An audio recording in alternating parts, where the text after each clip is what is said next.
Hello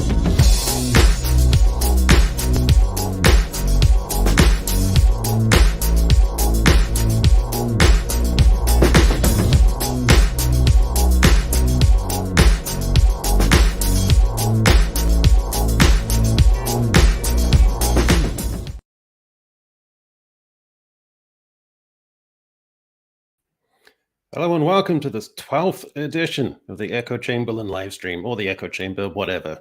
Another week in which Hollywood tried to do everything right, and we break it down for you to explain how they once again got everything wrong. My first guest recently passed the threshold of 50,000 subscribers and spent the entirety of the Memorial Day weekend mooching around the house in absorbed reverie about his newfound stature and appeal. He is, if I can find him, Mr. Greg Owen. Hello, sir. I grew a celebratory goatee just because, and then took a vacation entirely to celebrate. I appreciate you having me on as always, sir. And I'm excited that you found me a fellow American to talk to once again. That's very nice of you. Find me a playmate. So you're a Midwesterner, and he's officially a Southerner, and you're separated by scarcely 100 miles. I don't know exactly where the Mason-Dixon is, but I believe he is to the south of it. So, yeah, I don't know. He probably knows better than I do. Well, one thing I was heartened by is I was watching one of your videos, and I've always been jealous of your esteemed upper middle class, very almost genteel looking background. And in your video, you were doing like an ad where we showed the opposite perspective, and it was like just showing your desk. And I was heartened that there was like a ton of clutter, and it looked a little bit messy. Oh, so, yeah, it's absolutely. As a matter of fact, I was just cleaning it off just so I had a place to put my coffee mug, because I tend to just throw crap on there. Monday, there's another ad that I took in my garage, and there's a shot of my workbench, which is unusable because if there's a flat surface, I just dump tools onto it, and then it becomes not a workbench anymore, but a pile of random garbage. So yes, that's I'm just like everyone else, messy. Yep. All right. Loving the mug there. Thank you, sir. Slightly evocative of Indiana Jones in the second one, where they're eating the monkey brains out of the head. Just yours has the cap on it. I can't say they serve monkey brains, but they do serve delicious barbecue brisket there at the Buc-ee's. And my second guest. The Republic of South Korea has the world's lowest birth rate at just 0.64%, which means my next guest can affirm he has done more than his bit by a whopping 0.36%. He is Despot of Antrim. Good morning, sir. Good morning, and thank you for acknowledging my greatest and most important achievement in life, Echo. People rarely do. Well, you took Antrim Jr. to his first cinema experience a couple of weeks ago. How did that go? Well, it didn't go very well for me because the movie was Garfield. I was bored out of my mind. But I did ask him, what did you think of the movie? And he said it was good. So that's nice. Got a positive review from him. Although he did say, can we go to the cinema again? And I said, yeah. And he said, can we watch a different movie? Already a critic. Yeah, it's all downhill from here. Did you tell him if he's going to have to liven it up if he wants to stretch that review out to 45 minutes to an hour? He can't just say it's good. There's got to be way more than that. It's good, but if you see it again, watch a different movie. Yeah. How do you rate Greg's facial work here? Since you're a facial work master? I mean, it's a solid goatee. He's just got to join the two parts together. They're not quite united yet. There's a bit of segregation going on there. They don't. Even this morning, there was stuff here. It's not even at almost 39. It just doesn't come in well. And I thought when I grew up it would. And it's son of a bitch. It just never will. I'm very peculiar in that if I grow a beard, it goes full ginger. So it's I don't want to face discrimination like that. So it's a secret I have to keep. Secretly and now not secretly, I'm jealous of those mutton chops that you got. I mean, that is just, you got a full Logan. Oh my God, it's really good. It's coming in good. Thanks, man. Yeah, this is like mutton chop. You belong in like a wig in Parliament or something. It's quite good. Yeah, it's very Victorian. And now to today's featured guest is the YouTube streamer, perhaps more than any other, who, appearing on the screen during live stream introductions, is most likely to elicit a reaction amid the widest percentage of viewers along the lines of, oh, it's that guy. I really like him. He is the movie Cynic. How's it going? I love your intros. These are great. No, thank you. It's great to have you on. I had such a blast with you on Open Bar when we were talking about Rebel Moon and breaking that down. It was such good fun. Yeah, it's that's a movie anyone can enjoy tearing apart. That's I don't want to relive it though. No, yeah, I think the one and done. I think pretty much for that. No, but that was a lot of fun. Yeah, we've streamed together a few times before too. So yeah, it's good to be on. Yeah, it's my first spot on here. Well, you're very welcome. We've seen you lurking in the comments. Yeah, we see you a few times. Yeah, the echo works sometimes too. Yeah, Despot, straight off the bat, I just have to hit you with an existential question, which I think is the ultimate Despot question. So, which is worse, Maestro or Maestro? Oh, Jesus.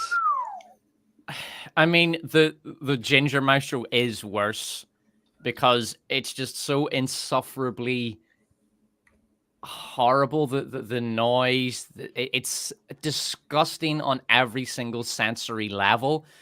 And it's an assault on the senses. It is. Whereas Bradley Cooper's Maestro is merely annoyingly pretentious and a simpering cry for awards. There's really no positive. There's no positive aspects to what Bradley Cooper did whatsoever. It's an awful movie. I actually have Bradley Cooper's Maestro ranked as my fifth worst movie of 2023. But that fucking thing, that was just disgusting. It's one of the worst episodes of television I've ever seen in my life. I'm not exaggerating. Not being. But how can you say that? Because Bradley Cooper 0 Academy Awards and Jinx Monsoon 2 times RuPaul Drag Race winner. So who's the winner there? You tell me. I suppose so. Yeah. I mean, the thing is, Bradley Cooper can't act. He's a good actor. He just made a tremendously bad decision to make this his vehicle for awards bait. Whereas this other guy, like the sheer overcompensation and the complete inability to elicit anything other than total disgust from the viewer. It's so obvious when you watch it. It's, my God, I can't really even describe just how horrifyingly bad it is. So overpowering and nonstop for half an hour of screaming. The guy can't get through a single line of dialogue without screaming, shouting, overacting. It's one of the worst performances I have ever seen in my life. Yeah. Well, pace yourself, because we've got a lot if you're going to be talking about bad performances and bad stuff in general. So I'll just run the news because it's news time.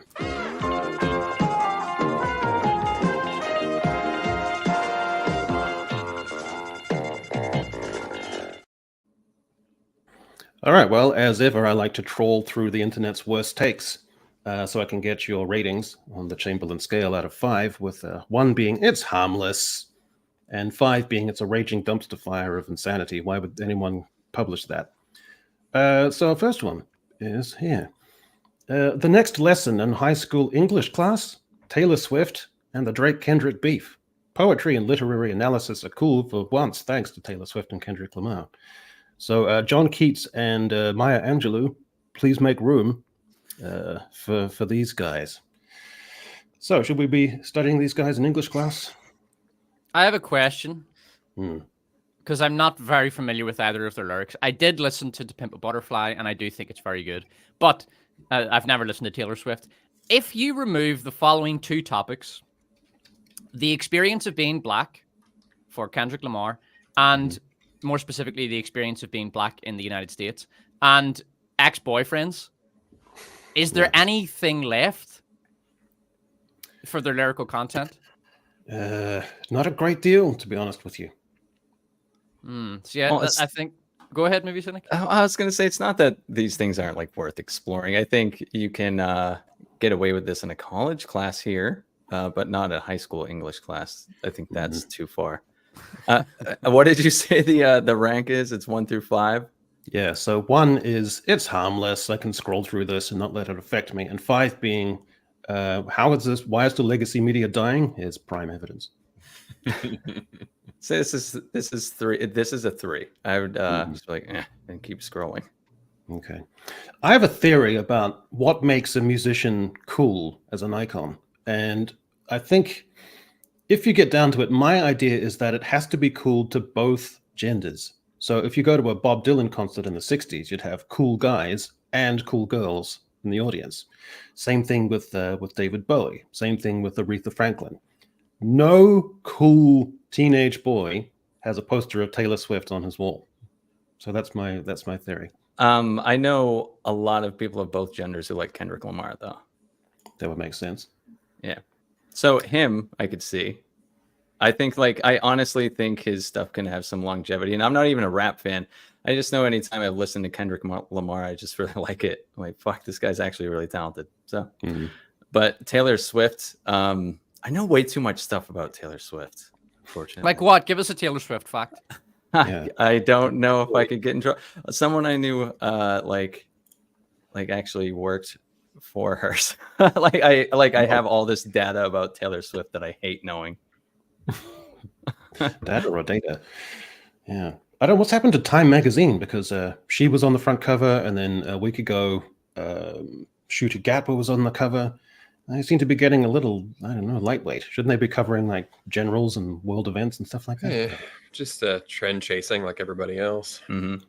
I'm gonna go with that. The problem is I want to weigh in on this one, but I can't, because I don't listen to pop music much anymore. However, a guy that I do respect his opinion. Well, you called him Rick Beato one time, which I always read his name as Rick Beato, because he's talking about beats. He's talking about music. I don't know. Just Beato seems it's right there. But he hates pop music and he doesn't like either of these people. So I'll take his word for it that I don't know that I'm going to classify pop music as classic literature, but I don't know for myself. So I got to give it a 2. But you've got a gigantic brood of youngsters. How come you don't just absorb the stuff by sheer osmosis?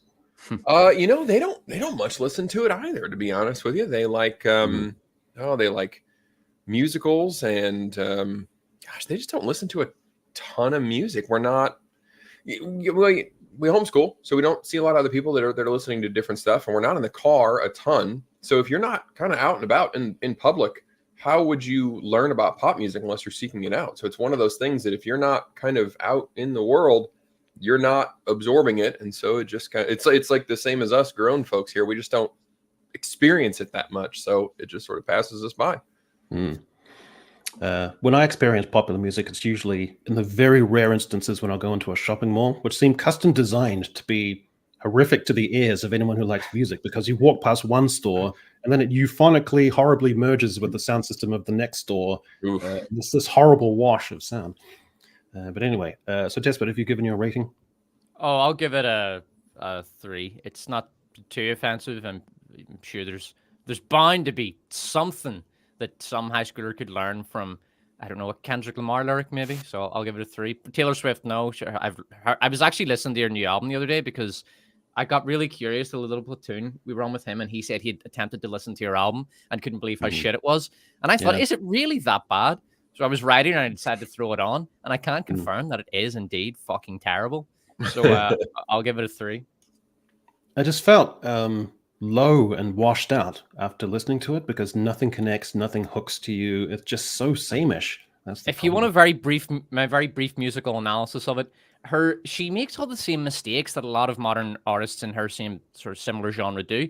Her melodies are very shapeless, so she has too many notes. And what I mean by that, I'm not quoting Amadeus. Basically, one of the problems with her melodies is that she's packing too many words into a single phrase, so that the melodies all become very shapeless, and they're occurring within quite a narrow musical range.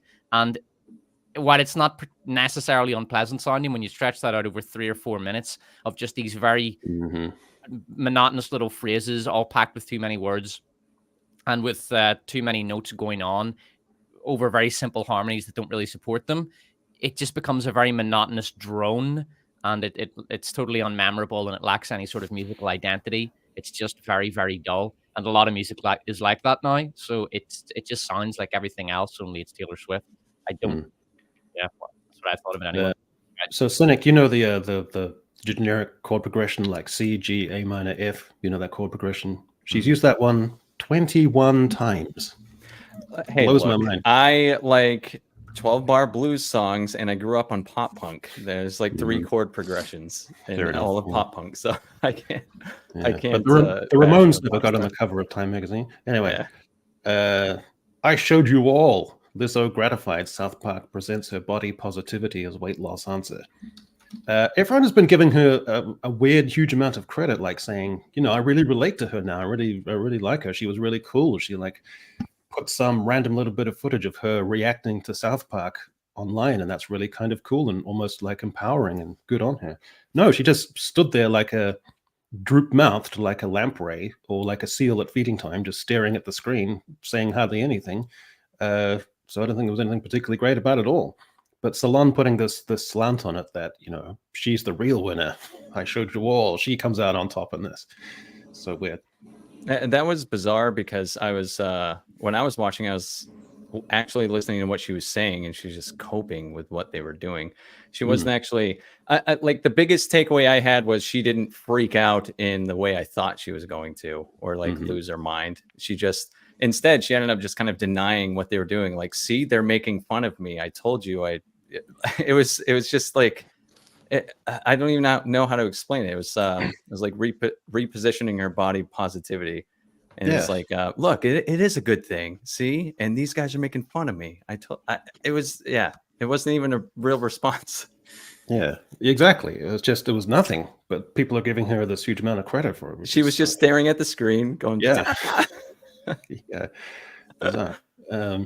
So I don't know. I would give this a 4 because it's just anything which is desperate. Like I know what the reality is, but my ideology and perspectives drag me into having to put something in a certain way. When people do that in the media, it grates my gears. Yeah, I get a 4 as well. And I don't think it's so much because of this, but because I'm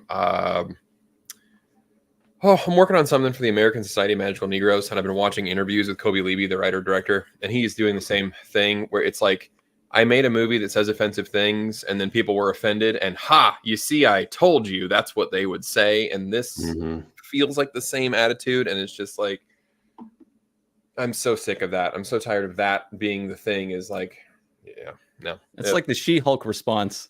Like, I knew what they were going to say, so... Yeah, exactly. Yeah. It doesn't make the argument less valid. Like that they're... No, but I predicted it. Yeah, I predicted that's what you would say. This is a 4 for me as well. I think it's pretty good. Just trying to keep track of what's happening in the chat here. So, Mr. Brown, I just want to publicize you for the internet to see, so we can be kept abreast of your activities there. So, fingers crossed that works out for Mr. B. That's ambitious, man. That's very ambitious. And only for $20. I don't know. You know what, man? Do it left-handed or right-handed if you're a lefty, just to make it that little bit more difficult. All right, and our last little bit of news is here. So, romance is white supremacy, Black Studies professor says. So romance is an old white cultural institution that began in the Middle Ages. I like how romance is put in quotation marks. And then in the first paragraph, it's put in double quotation marks. Yeah. So she addresses the topic in her new book, The End of Love, Racism, Sexism, and the Death of Romance. So, Rick, is romance white supremacy? Just like, I almost want to give it a 5 for creativity. Like, I've heard a lot of things are racist. I mean, a few years ago in the States, peanut butter and jelly sandwiches were the topic of racism. But I have never heard that the actual concept of human love and attraction are somehow racist just because they happened in Europe. So, which is where all racist things come from. I'm going to go with a 5 because I'm just astounded at this. That's quite the reach. That's quite a reach. I'm impressed. My previous favorite was probably Showing Up on Time was racist, or White Supremacy. I can't remember which, or both. So this one's not bad because usually it's not an abstract concept. Sometimes it is, but it's usually a physical thing, like chess is racist or milk is racist. It's not bad because she's identified an abstract concept, a feeling, and that feeling, that concept is white supremacy. And I like as well that she's just, in her mind, the world is either black or white, and there are no other races, like the Asians don't exist. Yeah. So creativity as well, and the ability to just see the world in that binary, it's impressive. So I'll give her a 4. That's not bad. I'm not going to buy her book, but I'll give her a 4. Asians don't have romance in their culture. No, unfortunately. It's probably why the birth rate's so low. Maybe they can hire her. Exactly. Hey, she's onto something. Romance promotes white supremacy, according to a Black Studies professor who said she has endured bad relationships. So are bad relationships racist? Of course, because they negatively affected a black woman. So of course they are. In fact, really, the whole concept of monogamous relationships is probably white supremacy, because if you look at African civilizations and the sort of tribal political system, I don't know, I'm pretty sure that the top man had several wives. Yeah. Christopher Hitchens once said that anyone who is not a medical doctor who insists on being called Dr. such and such, they should have a warning sign above their head, like Dr. Goebbels or Dr. Kissinger. Do you think he was right? Like, if you're a humanities doctor, and you insist on being called doctor, what do you think? I think, like, if you write it out at the end, instead of saying, whatever it is, it just says LOL instead. I'd like that. Well, that's the news, such as it is. And let's get on to Hollywood and entertainment news. So here's our blockbuster summer. I don't know what's going on. What happened? The Ministry of Ungentlemanly Warfare. It's kind of like it's that bloke from that medieval thing, The Witcher, and then there's the Reacher dude, and it's World War II, which is kind of serious, but they're also playing it not serious, and it's happening in some weird part of Africa. I don't know what is this film. And then The Fall Guy, it's like a comedy, but it's also an action film, and there's stuff going on. There's those people I recognize, but what is this film? And it's Mad Max, but there's no Mad Max in it, and there's that chick with the weird cheekbones. So why would anyone go see these films? I don't think this is the audience's fault. I think these are just not pushing the right buttons. Yeah, these have like varying qualities, but all at the same time. These movies in a typical year would just be the side movies to the giant blockbusters. These movies wouldn't do terribly well anyway. Like, Guy Ritchie movies never really do well. Mad Max Fury Road made $380 million worldwide, and that was the biggest movie in its entire franchise. And this is a prequel to it without the titular character. Like, it's not going to do well. And Ryan Gosling is he normally puts himself in like really great concepts. This, like, I can't answer for The Fall Guy, but it honestly feels like it would typically be like $100 million movie domestic and not really much else anyway. Like, this wasn't going to be a breakout movie no matter what year. I was looking a lot at because I really wanted to know why Furiosa flopped. I thought it would do much better than it did, but I was looking at a lot of the comments on the Furiosa videos, and a common theme that kept coming up was that Hollywood is simply not giving audiences what they want to see, and that Furiosa and Mad Max was a perfect example of that. So, for example, it's widely regarded as just another bait and switch. It's called Mad Max, and Mad Max literally is not in it. It's just a Furiosa movie. A lot of people perceived it as just another girl boss movie, which it isn't. I've seen Furiosa, and I think it's quite good. And it's not a girl boss movie, but it's perceived as that because people are so used to it and they're so sick of it, and I think they're very wary of that.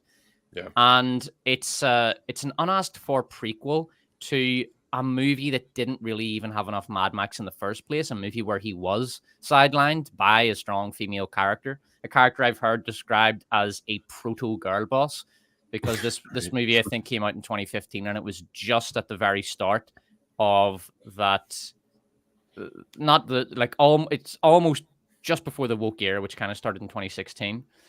But I actually have a list of, I really wanted to look into Furiosa. Like, could this failure have been predicted? And I looked up prequels. Can you bring up that list, Echo? I sent it on private chat. So It's a list of the highest grossing and most successful prequels. Bear in mind, this is just the highest grossing prequels, not necessarily the most profitable or most successful. Some of these were flops. But if you look at the list, one thing, a common theme that I found among all of these prequels was that basically they are only likely to succeed if the IP is in really good shape.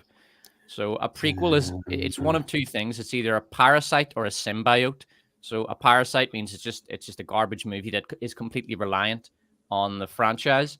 And then a symbiote means it's actually benefiting it somewhat. But if you look through these, Rogue One, so that's a good example. Rogue One came out, that was a prequel, but that came out when Star Wars was in a really healthy place, like before The Last Jedi. Yeah. Same thing with The Phantom Menace. The Hobbit, that was another good example. The Hobbit movies came out on the back of the Lord of the Rings trilogy, which was very well received. The IP was in great shape. Minions, I don't know anything about, other than that they're generally not liked by adults and loved by kids. If you look through that, you'll see that same thing with Fantastic Beasts. The Harry Potter IP was in great shape. X-Men Days of Future Past, now that one was really successful, and that's when the X-Men IP was really good. But the last one they did, X-Men Apocalypse or whatever it was called, that one was a big flop. So what you'll notice is that the healthier the IP, the more successful the prequels are. But if you have an IP that isn't doing so well, a prequel can't revive it. A prequel is completely dependent on the host. So the problem with Mad Max, I think, was that the IP just wasn't strong enough. I mean, the previous movie only made out like $450 million, or it might even have been a little bit less than that. Yes, 380. Yeah, 380, Jesus, like that's just not strong enough. And that was 10 years ago. So the problem with Furiosa was you can't bring out a prequel movie when the IP isn't in great shape.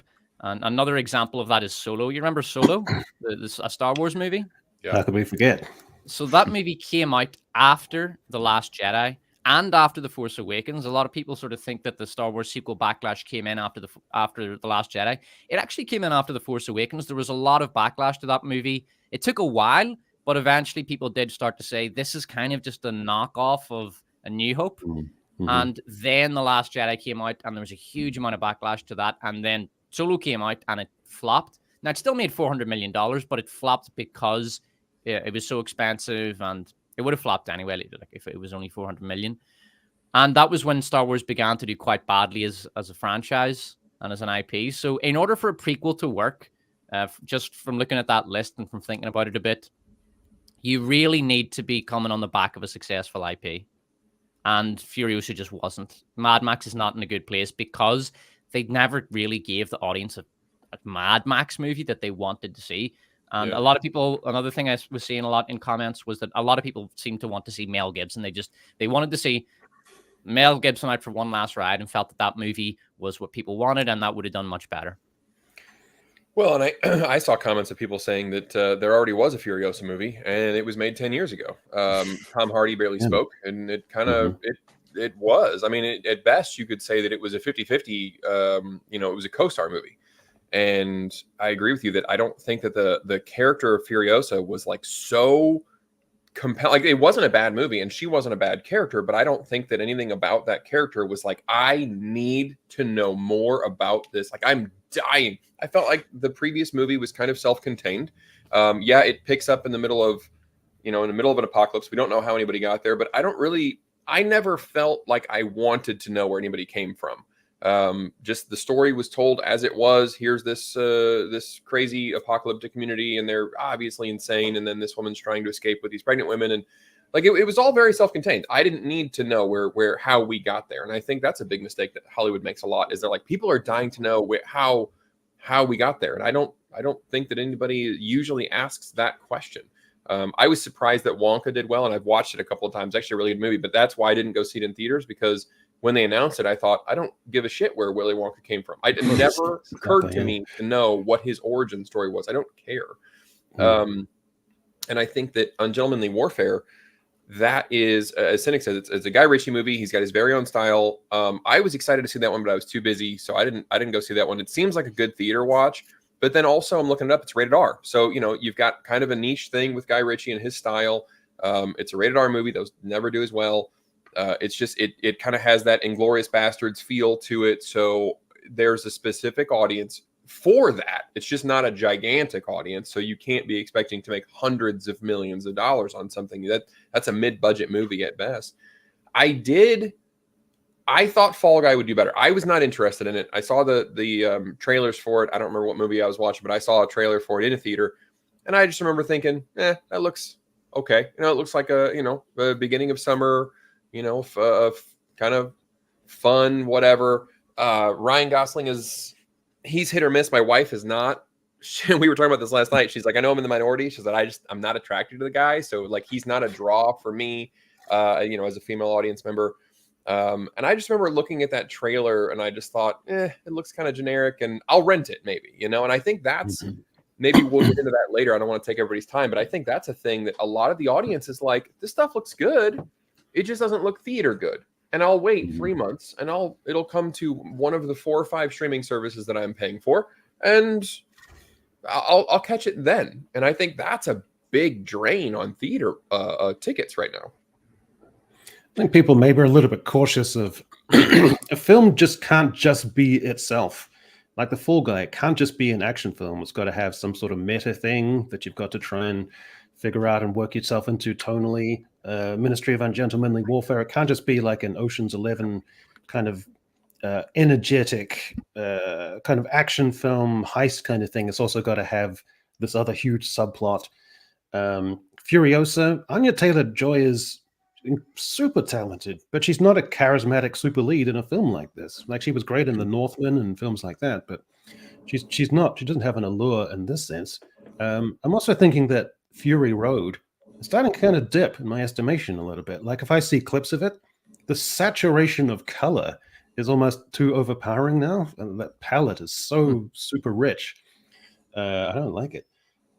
So yeah, just none of these films particularly hitting the spot.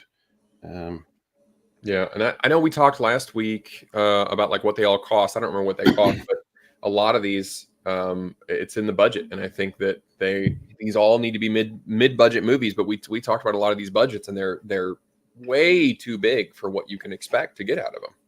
Yeah, especially The Fall Guy. I was looking that up, and I was quite surprised. I think that thing cost $150 million.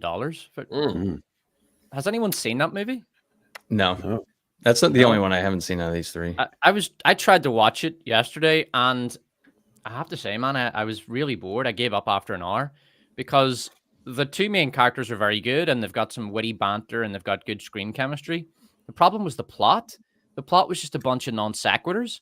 So, like, Ryan Gosling goes to Australia to go to work as a stuntman on a movie being run by Emily Blunt. She's directing it. And then his agent sends him on a fetch quest to go get a guy they need for the movie. And then he doesn't find the guy, but he finds her girlfriend, and she sends him on another fetch quest to a drug dealer. And then the drug dealer sends him on a fetch quest to a hotel to find a guy. And then the guy sends him up to the room, and then he has to go on another fetch quest. And then Joe Butibaki from Everything Everywhere All at Once comes in, and she gives him another fetch quest. And something about a phone. I got lost and didn't care, and I was sick of all these fucking fetch quests. Yeah, I mean, what is the elevator? What is the elevator pitch for this film? Because people don't know what it is, and if you can't do that with your film, it just doesn't connect. Yeah, I can't describe the plot because there isn't one. It's just a premise, and then a bunch of fetch quests. And Ryan Gosling and Emily Blunt are very good, and it's a shame the movie's not better because you've got really good actors with really good chemistry, but. Honestly, I think The Fall Guy deserves to flop because it's a pretty bad movie. I haven't seen Chamberlain Warfare, but I have seen Furiosa. I do think that's a pretty good movie, and you can have a good time with it. You can go into the theater and have some popcorn and enjoy it. Definitely, it's too long, but it's a good movie. What about Chamberlain Warfare? Is that a good movie? Because I haven't seen it. Yeah, I thought it was pretty good. Just going to break in with Baron Hyman for what's that currency? Is that Ruski? It must be. For the very specific denomination of 27.90. I love Fury Road. First time I watched it, high as fuck, and it blew my mind. Couldn't care less about Furiosa. In my opinion, ATJ is no drive at all. Anya Taylor-Joy, she's so bland. Well, that basically, speaks to where I'm from. Yeah. I mean, Tom Hardy. She's real hit or miss. She was great at Emma. I really liked that one. She does a great job there. I thought the Queen's Gambit. I thought she did a good job. But then other times, I'm not as impressed. So. Oh well. Anyway, there's some strange, I guess. So anyway, box office meltdown. Garfield claims victory over Furiosa with worst #1 Memorial Day opening. Really? Yeah.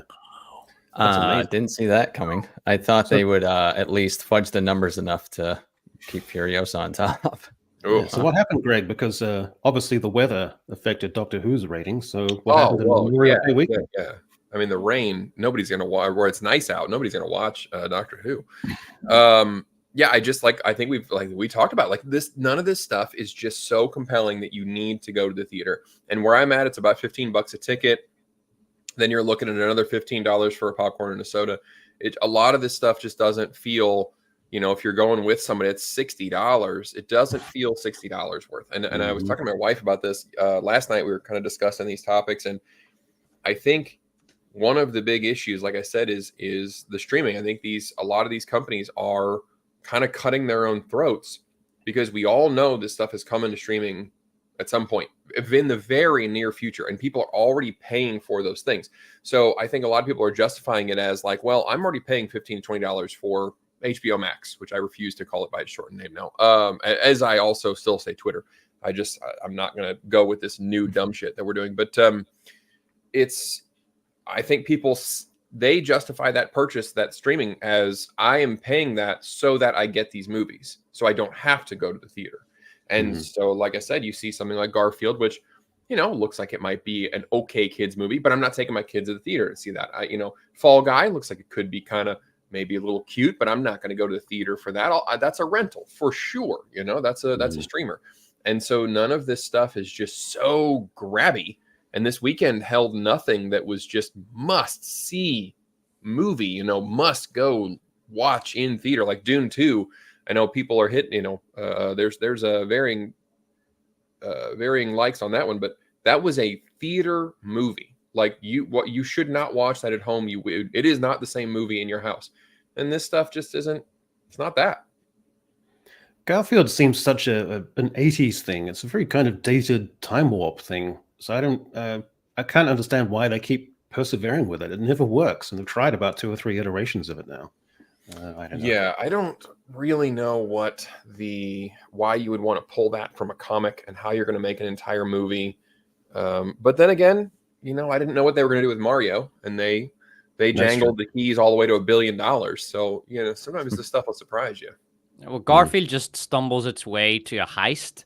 Basically, the plot is that Garfield, they do the whole Garfield thing. I don't know anything about Garfield, but my understanding after seeing the movie is that his thing is that he eats a lot, and he has a kind of slave who owns him, who just runs after him and does everything for him. And they do that for about 20 minutes or something, with lots of visual gags that never land or crap. And Samuel L. Jackson is the voice of his dad, and he's crap. And Chris Pratt's crap as Garfield.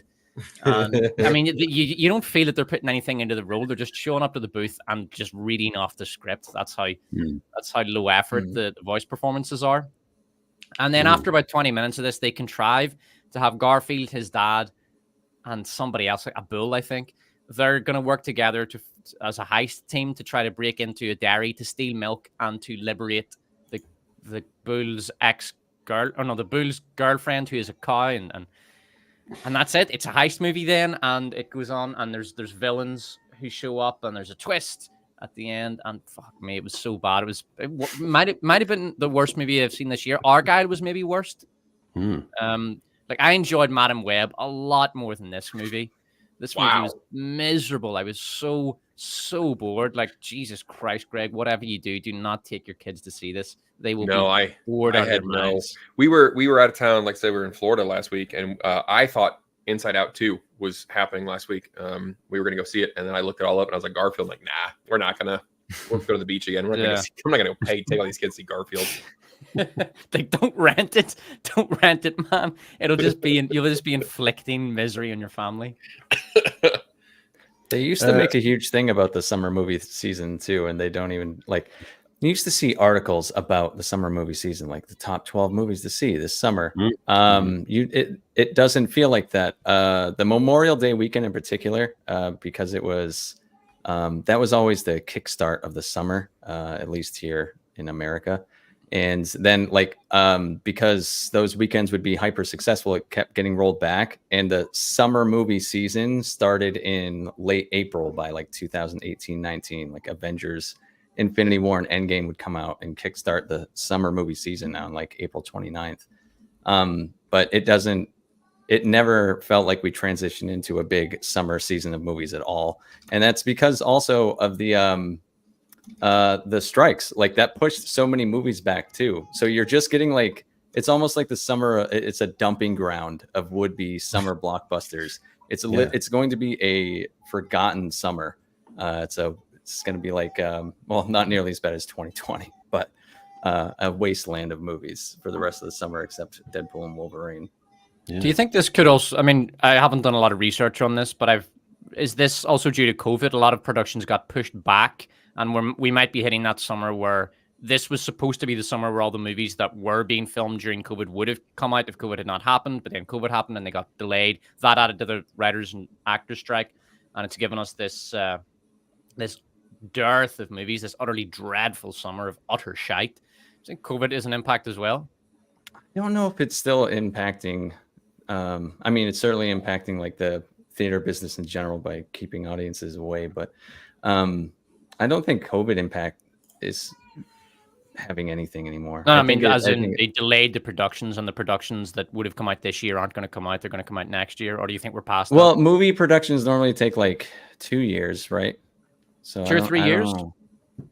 I don't know. Like, because the movies that were being filmed, at least the major ones, I remember, like Spider-Man: No Way Home was being filmed during the pandemic. The Batman, like that, those came out 2 years ago or 3 years ago already. So I think we'd probably be past that. Right. I really think the strike had a major impact because, like, even I mean, geez, remember what is that shitty? I love Spider-Man, and I am not looking forward to this movie to that point. I forget the name. Craven the Hunter. Yeah, that was supposed to come out like the end of last summer. Now it's delayed until Christmas this year. It's going to end up like The Flash. That's the last in the Morbius trilogy. It's those two guys again. The Morbius trilogy. Yeah, the Morbius, Madam Web, and Craven the Hunter. I'm looking forward to Craven. Well, that's going to be a delicious little delight to actually to revel in. Joy. Yeah. The cope, I don't use that phrase, but I think it's probably the right one. You know what we're not going to remember 5 years from now? Furiosa not making as much money as nerds hoped. You know what we're going to remember? That it kicks all kinds of ass. But nerds didn't want it to make money. It was the nerds that hated it. The nerds didn't like the fact that it was another girl boss piece of shit. They wanted a real Mad Max movie with Mad Max. Yeah. No matter. It was the normies. It was the normies that went to see it by and large. The nerds stayed away. Well, and I think you brought up a good point that like the general attitudes toward the audience from Hollywood are affecting this stuff now, because I think 5 years ago, or maybe 10 years ago, a movie like this, nobody would have thought, oh God, here's another one. Like, you see this poster and you're like, Jesus, what is going to be, how is she going to dominate the men in this movie? And like you said, what I'm hearing is that's not the case, but the audience is so cagey about that now that they're not willing to go see another movie where that might be the case. They're not going to spend their money to possibly be lectured, and so they're staying away from these things. And that's a real shame that that's Hollywood's fault that they've created that attitude. But I think that is a huge part of it. That I think a lot of people literally just saw the female lead and went, oh, female lead in an action movie, not going to see that, it's going to be shit. And Jennifer Lawrence was nude. What are you saying, movie Cynic? Jennifer Lawrence was nude in No Hard Feelings last year. Just FYI. Yes, she was. But here's the theme, though. Like, no matter its box office, Furiosa will leave its impact on modern blockbuster cinema. So it's these little subordinate clauses at the beginning of the video. It's really strange. I don't quite know what's going on. Furiosa, why the Mad Max movies don't need Mad Max anymore. I find it funny people are saying they don't want to watch Furiosa because it isn't about Mad Max, when Fury Road is also not about him. So it's this weird kind of thing of like, it's okay to displace the original character because it's kind of empowering and sassy and bold and audacious, and you should just be left in the dust if you would contend that. So it's these strange reactions people have with their weird coping mechanisms.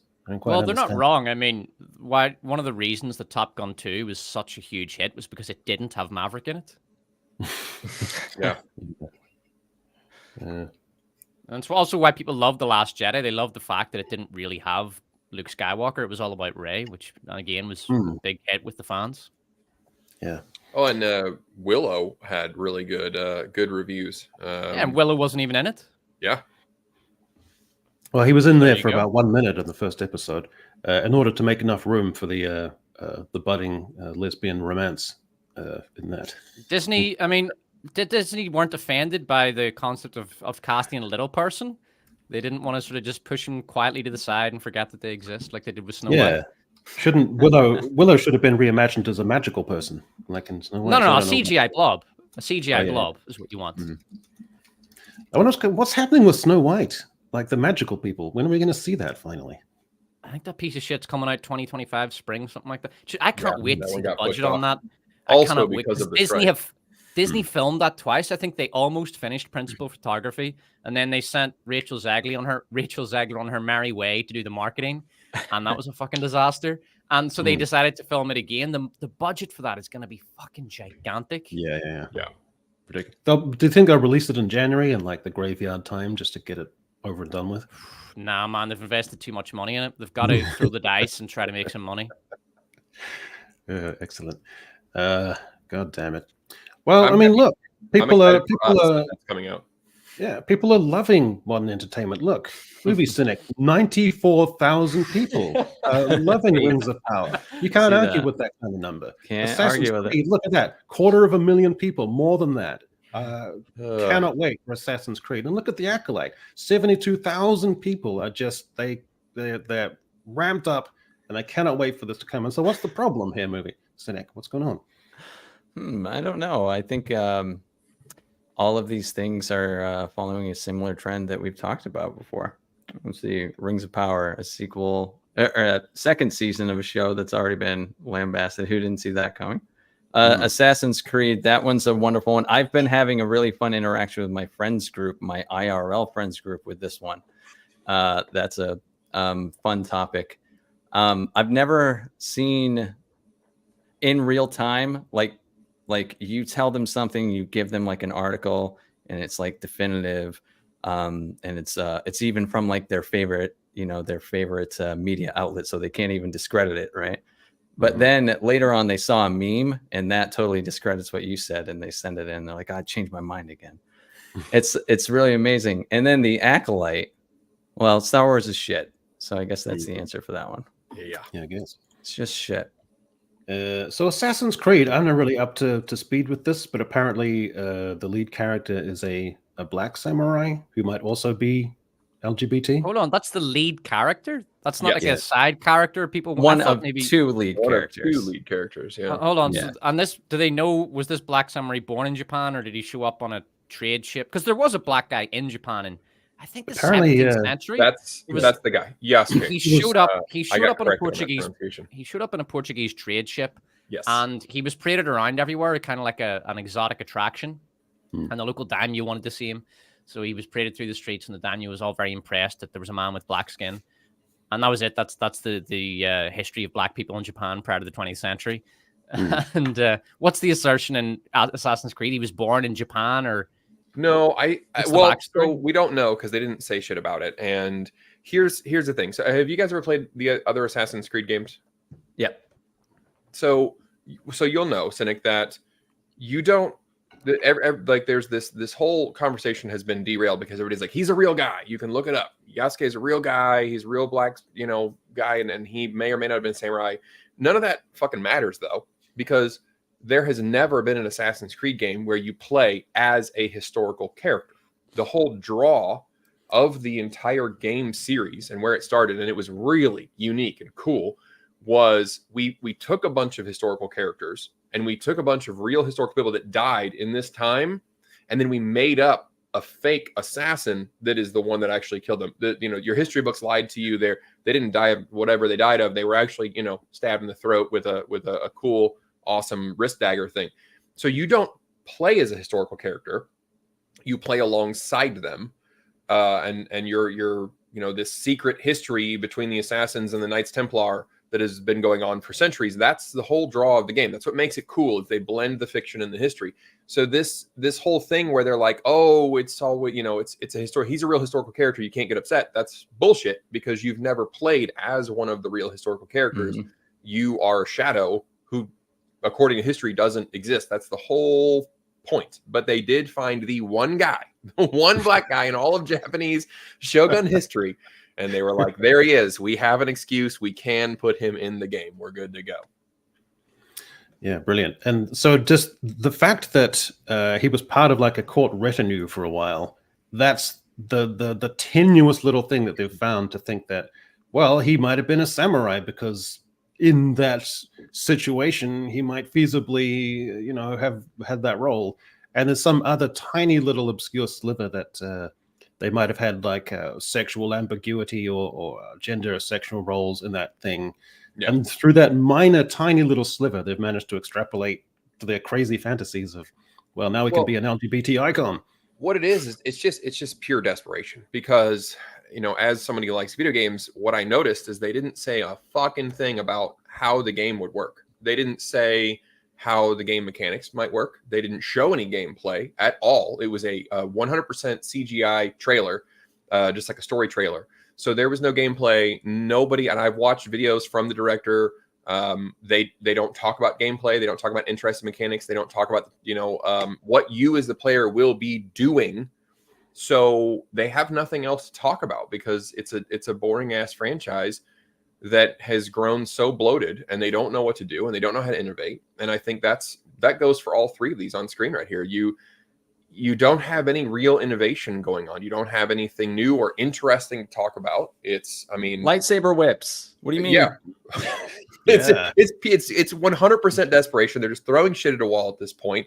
What's something that will get people talking? Lightsaber whips is something to talk about. Black Samurai, that'll cause controversy. That at least will be in the news. People will be talking about us, and that means something.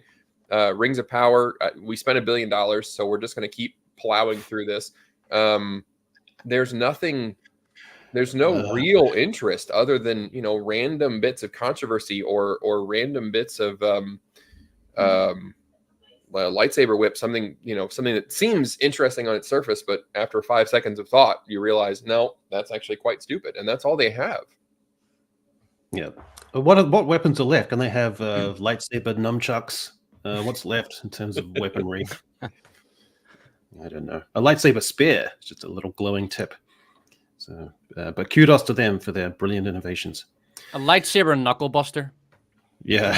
There you go. Yeah. Lightsaber knuckles.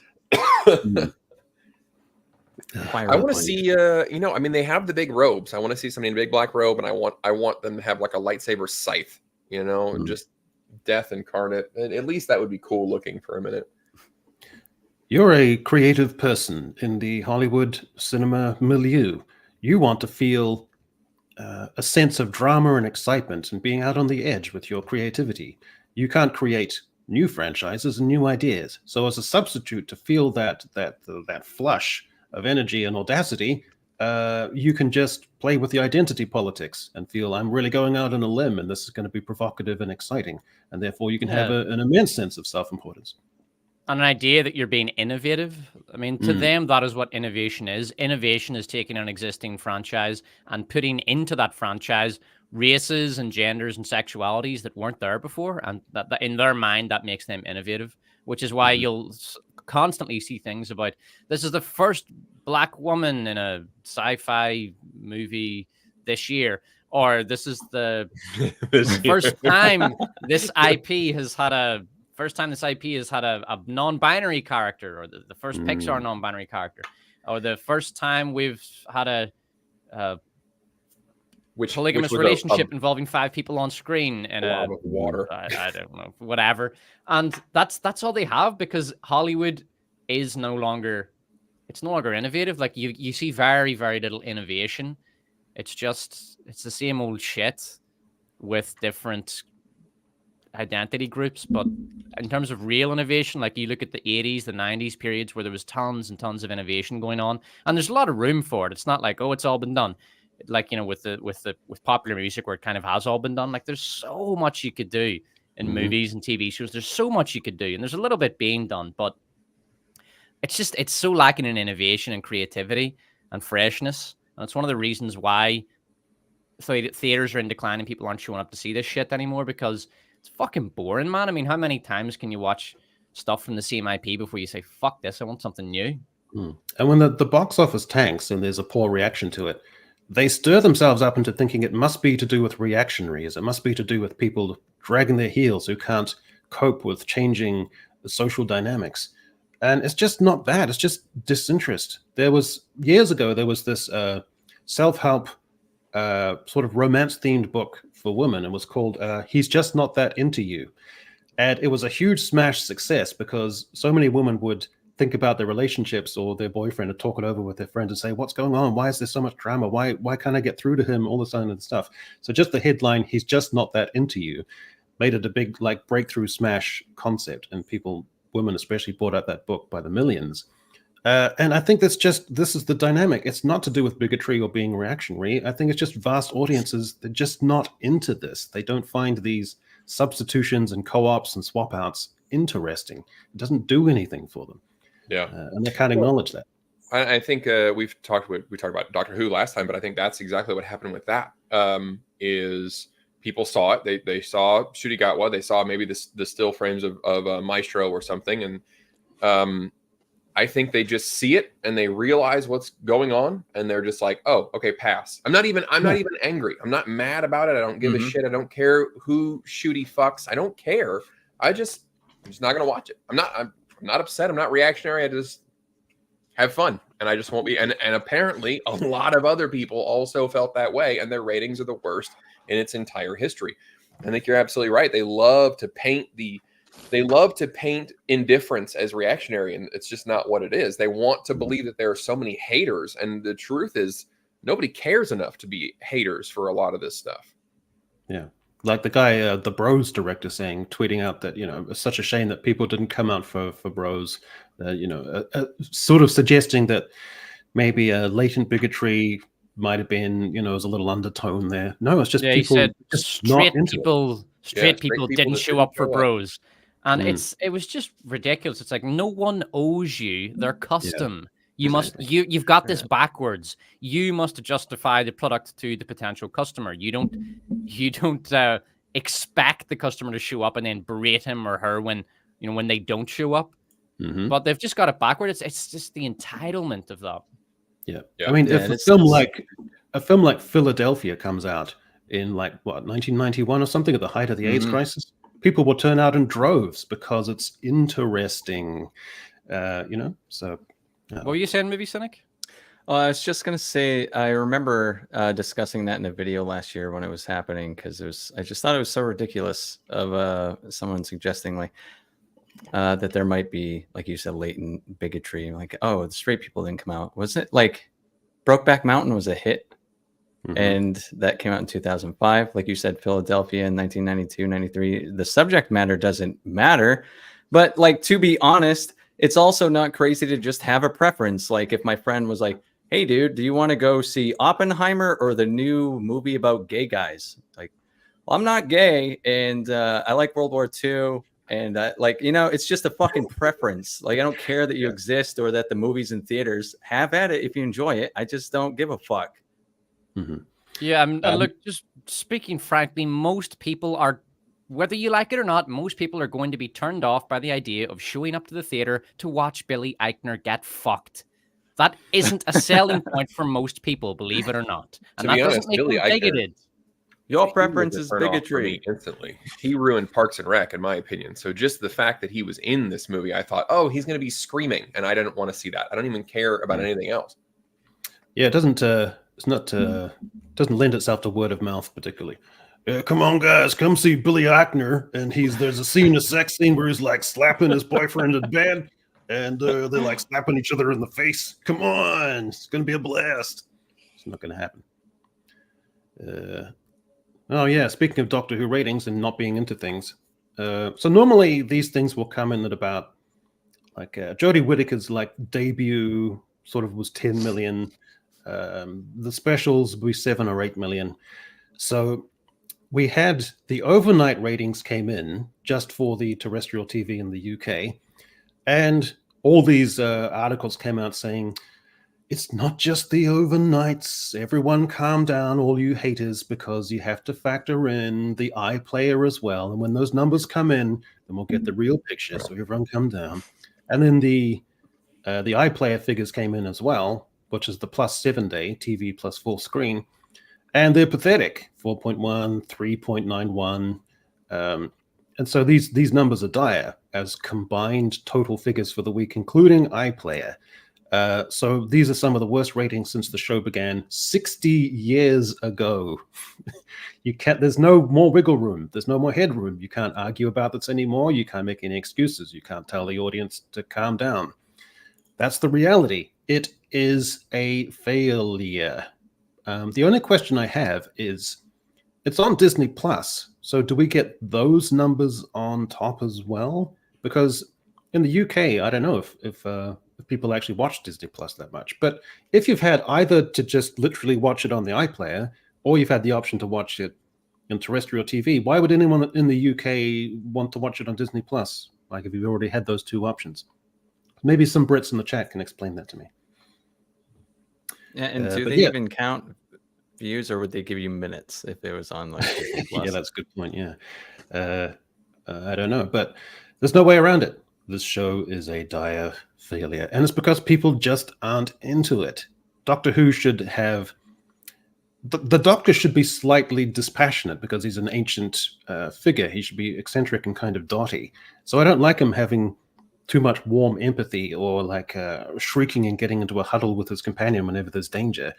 And it's too much like a fast-paced fantasy show now, rather than actually being something with cool plots. Like, I think kids used to like this show because it was unabashedly the writers, like, they're ostensibly there to write a children's show, but they're really writing for themselves. And then kids liked that. They liked that adults were showing them content which was kind of cool and full of science and techno wizardry and cool concepts and stuff. So yeah, it's a total catastrophe. M8566 for $5. Hail to Echo, Greg, and Despot for making the Echo Chamber one of the best podcasts out there. By the way, hi Cynic. B-Sup is also great. Well, I think we'd all agree with all of those sentiments. Yes, thank you.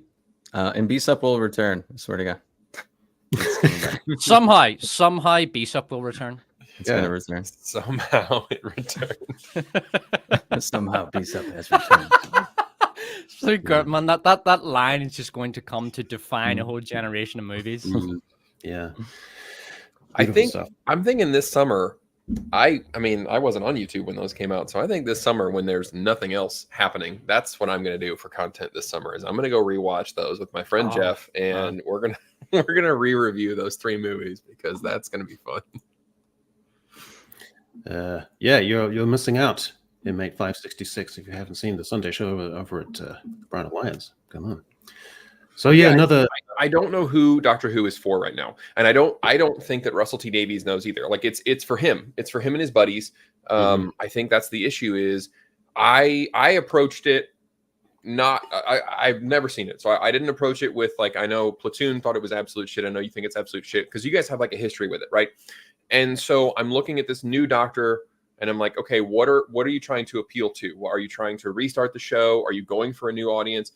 And I don't know who that show is for, because as you said, it doesn't seem to be what I've heard Doctor Who is in the past, what I've been told by other people that it is or it should be. I didn't find it appealing. I can't say that I hated it because that would just imply more passion than I actually felt. I watched 2 episodes and I was like, okay, I'm not enjoying this, and I will not be watching any more of it. So yeah, I don't know who they're trying to capture. And I think that's part of the problem, is that you've got an older audience that this isn't resonating with. And I don't think that it's appealing to really any new audience, or it's appealing to an audience that's the size of the same audience that Bros was appealing to. And that's just not enough people to carry an entire franchise. And I think that might also be part of the problem, is that some of these folks overestimate the size of their own community. And it's just not that big. It's not large enough to carry a massive a television franchise or a large nationwide film like that. I keep thinking about, I think it's 1 or 2 lines in that Jinx Monsoon delivers. You might remember this too, Despot, where in the space of 1 line, the actress will go from super high falsetto, like the witch and the magic flute, through to a kind of Brian Blessed powerhouse projection, through to like the Exorcist guttural kind of sound, all in the space of 1 sentence. It's part of that massive over-the-top overcompensation to try to, everyone look at me. I'm a great actor. I can scream and I can prove it. It's actually fucking embarrassing to watch. Yeah. I was just putting myself, because when I was watching this, I was trying to imagine myself in the shoes of the people on set forced to work on this, and they must have been fucking horrified that it had gotten this bad. Like, it's actually embarrassing at this point that my name is on this kind of thing. And it turns out that despite all the efforts to get more representation, diversity, to change the storylines, Gen Z never even gave a shit. So Gen Z has no interest in Disney Plus, Star Wars, Marvel, according to Samba TV. So the whole enterprise, all of this identity politics, agenda crap, had the wonderful, incredible effect of alienating the established fan base and not actually winning the fan base that you're trying to appeal to. Imagine thinking an entire established universe is like actually what's important and not the characters, because that's really like, we're looking at people that represents Star Wars and that represents Marvel. Who the fuck are they? I don't care. Like, it's not, there are so many reasons why this doesn't work. You're trying to sell Marvel to people that isn't Spider-Man. It's not even Captain America or Iron Man. You're trying to sell them third-rate C-list, D-list heroes. And to think like Star Wars universe is fantastic. That all the elements that make it great they're lost without great characters. It just doesn't matter. Like, I don't care how amazing the concept of the Force is if you don't have the first movie you ever saw have Darth Vader wielding it. 10 years from now, I think we'll all still remember Lizzo in Star Wars as the absolute peak or trough. It depends on your perspective. That's how it'll be remembered. Yeah. If it is. That's the sad thing, is that's really the most memorable part from I don't remember anything else. There was nothing else going on. Well, I will always remember that robots carry matchbooks from robot dive bars. I'll remember that forever, but mostly for the same reason, because it's fucking stupid. I think an issue with this is there's a lot of confusion, because to say that, they're targeting these like Marvel, especially, they're targeting teenagers. I had to actually look this up. Gen Z apparently is right now 12 to 27, I think, is the age range for Gen Z at this point. So it makes sense to say we're targeting young people with our comic book movies, because comic books originally were for young people. Like, most people that are into the MCU right now, they grew up on comic books, right? They were reading about Peter Parker when they were a teenager, and this, very he's disorganized. He's having to do a lot of things. He's growing into his body. Like, all of those things are very, you can relate to those things when you're a young man. But I think what the folks at Disney are not getting is that the MCU worked because there was already an established loyalty to that brand, to the comics, all that kind of stuff. So then when they started making the movies, it hit. What we're seeing with Gen Z, I think, is we're seeing two things. One is that they've all grown up with this for the last 15 years. So I think the older Gen Z folks are just getting a little bored with it right now, because this stuff has been on since they were single digit age. And the other thing is that as the younger Gen Z crowd is getting older and is like movie theater age, and they could go out and see this stuff, you have to think the last 4 or 5 years, which is going to be the freshest in their memory, they're picturing Marvel as shit. Like, when us older folks think of Marvel and the MCU, we're thinking of Iron Man, we're thinking of Captain America, Winter Soldier, we're thinking of Civil War, like the big heavy hitters. In the last, if you've grown up, if you're 19 right now, and in the last 4 or 5 years, every MCU movie has just been downright garbage. There's really nothing to draw you in. And when you guys were growing up, I don't know about you, but like my folks, they would sell older movies to you. Like my wife was talking about, she was like, her dad loved Star Wars. And so like when she was growing up, he was like, Star Wars is the greatest movie ever. Here's why I loved it. I saw it in theaters, yada, yada. If you guys had kids, would you be telling them the MCU is amazing? Like older, middle and older millennials who have these Gen Z kids, they're not espousing the greatness of the MCU either. So there's no word of mouth from their parents. The stuff that they've grown up with is garbage, and they're kind of tired of it. They've been inundated with it their entire lives.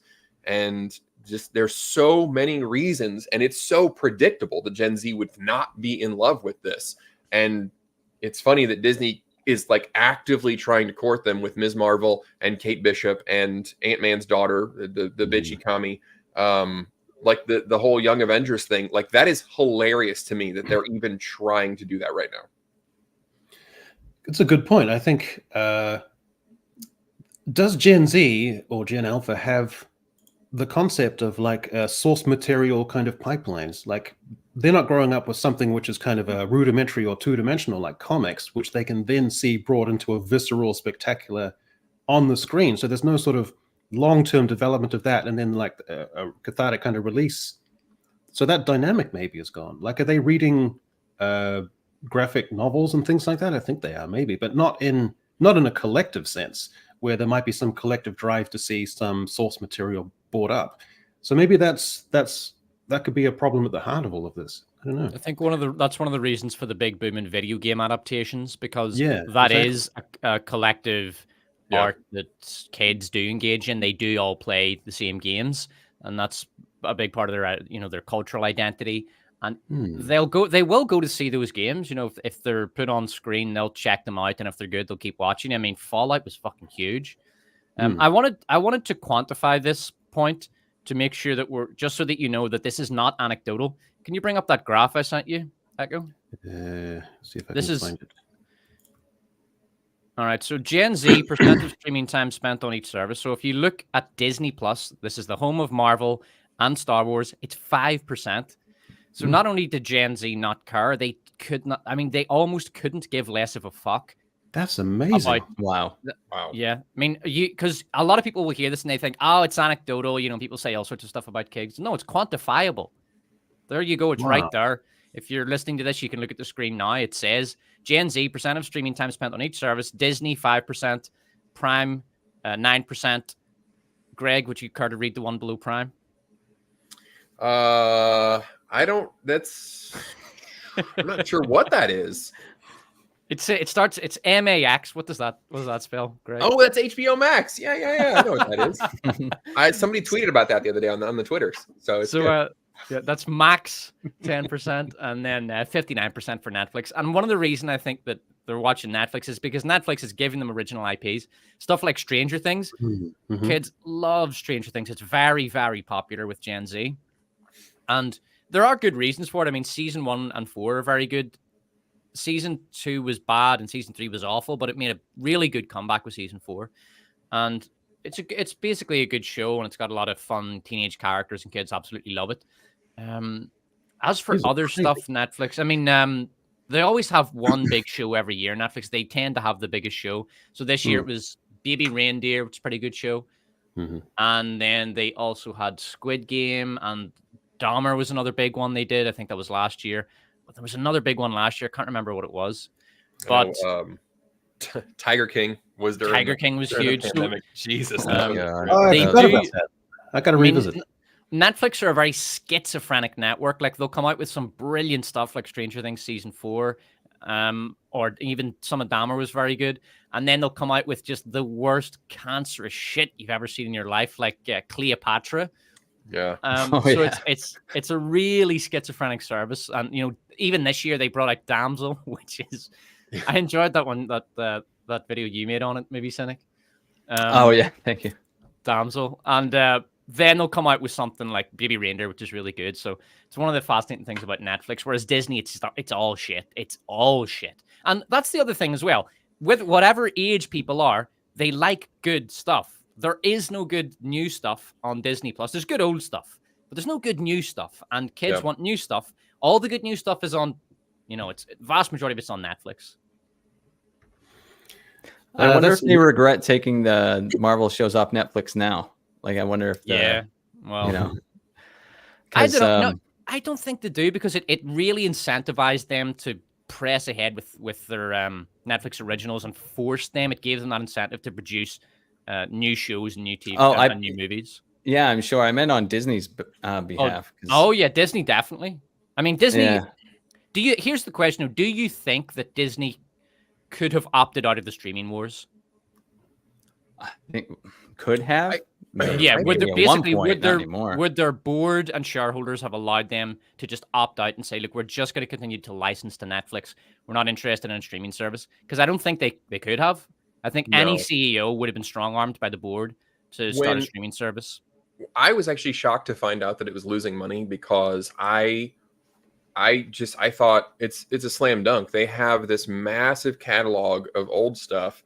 You know, they own Marvel, they own Star Wars, they have all of their Princess and Disney Animation and Pixar. Like, when it came out, I thought, oh, that's brilliant. That's a brilliant idea. And it was also cheaper. If you remember, it was like, it was like $20-$30 for the first year or something. Like, so they got a ton of signups. You got all this, you had tons of Disney Junior stuff, Disney Kids shows. They had this enormous catalog, and then all of a sudden, boom, you have this gigantic Disney catalog. And I don't think that they could have avoided it because it seemed like an amazing idea. How could you not make money by just making all of your century of material available? And then after like a year or two, they were like, oh yeah, it's losing $1 billion a quarter. And I thought, how the fuck is it losing $1 billion a quarter? You already had all the content to put on it. But then you discover that they're spending $200 million to make Secret Wars, or Secret Invasion rather. You discover that they're spending $200 million to make each season of like Boba Fett and Mandalorian and shit. And you're like, oh, okay, that's where the money is going. You're just putting it in a giant pile and setting it on fire because these shows are terrible and they're not a draw to the audience. And no, they couldn't have avoided it, but the execution could not have been worse. I mean, when you Disney think Plus Disney, and Hulu. Oh, sorry. Go ahead, Echo. Oh, when you think of Disney, you think of a titan, you think of a monolith, and to see it 5% that's truly astonishing. Well, I mean, it is deserved because I can name great shows on Netflix. I can even name, some good new shows on Max and Amazon. Amazon released. I mean, I know I don't like Fallout, but it was on there. There was a good show Amazon did. The Bear? Wasn't that on Amazon? What was it? The Bear. Which? The Bear. Fuck, I don't know. Isn't that Netflix? No. I don't know. What about the cool Japanese Emperor one we just all enjoyed? Shogun? Yeah, Shogun? What's that on? Shogun was done. That's actually on Disney Plus, but that was done. Yeah. That was made by a subsidiary of Disney working with Japanese producers. Yeah. But subsidiary, if you don't know, just literally means that Disney own most of the stock, like over 50%, but they don't control that company. I think VX or FX, I think they're called. And so it goes on Disney Plus because Disney have the controlling share of that company, but it wasn't actually a Disney production. Yeah. Hulu is now owned by Disney. So The Bear, Always Sunny, Shogun, all that kind of stuff that was on FX and Hulu, that is now on Disney, which was a smart purchase. I mean, it cost them $9 billion, but I think that was a good purchase because there's actually good programming on there as opposed to anything new that comes on Disney Plus. And Netflix doesn't have a narrow focus like a Disney product does have. Like they have R-rated stuff on there because they purchased Fox and everything. But on Netflix, like you can have stuff that might appeal to leftist teen girls, and then you have the roast of Tom Brady, which was like the exact opposite of that. So it's a broad appeal versus the narrower focus that Disney has. Yeah, that's true. Netflix will do identity politics, like we saw with Cleopatra, and they'll do girl boss shite like with Damsel. But at the same time, they're not married to identity politics. They're quite happy. They're business, they're businessmen. They're quite happy to just throw out whatever shite they think will make them money and draw eyeballs. Whereas Disney they really are truly dedicated to the cause. They'll go down with the ship if it comes to that.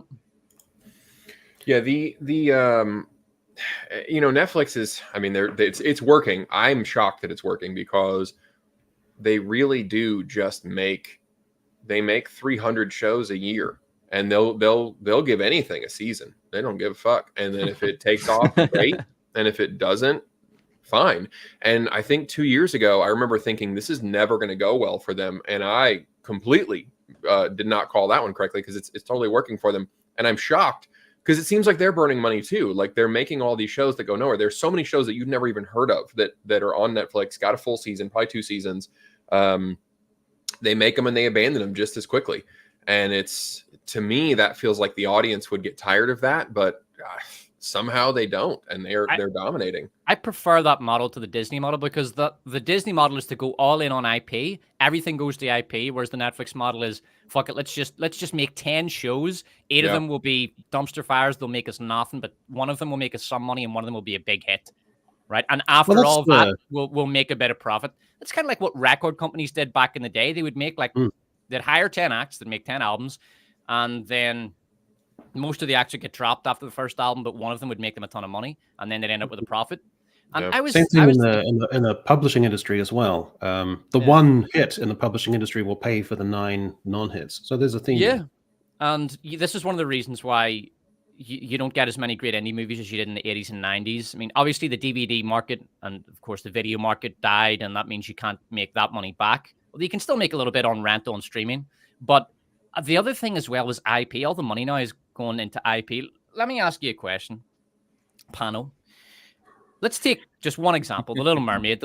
I think Disney they shot out $300 million on that piece of shit. Yeah, that was taken that money, right? Expensive. If they had taken that money and just made 10 indie movies, do you think that's a viable economic structure, whereby you economic infrastructure, where basically you just take that $300 million, you make 10 movies, 8 of them are flops, but one is a big hit, maybe, and you'll would that be enough, or do you think that wouldn't work in a sort of theater market? I think they have a cultural prerogative where they need to be seen to be in the higher echelon of making huge, big films. That's their prerogative, and it's kind of not like working for them. I mean, look at the graph. That Netflix's model works. Disney's all in on IP. They need to get away from that old-fashioned model of it has to be IP. It has to be IP. It's just not working for them. And we've seen that in the theater as well when we were discussing the flop and the Flopbuster summer last year. If Hollywood want to be really successful, they need to start moving away from IP and making more original stuff. Oh, it's not what they're doing. Comment here in the chat. He's not doing that at all. What are you saying, Cynic? Yeah, Cynic. Oh, Bob Iger said that last year that they were going to lean more into franchises, and so they're going to go back, like for Marvel. That's why it feels like all of a sudden they're like fast tracking X-Men, and like Deadpool and Wolverine, when they announced that in 2022, it felt like they were pushing a panic button, and it certainly is. It's their only release this year because it's the safest bet possible, and it kind of like it's a stopgap until they can get something interesting out. But next year it's like Captain America 4 with it's gonna be hilarious. Blacked in America, and yes.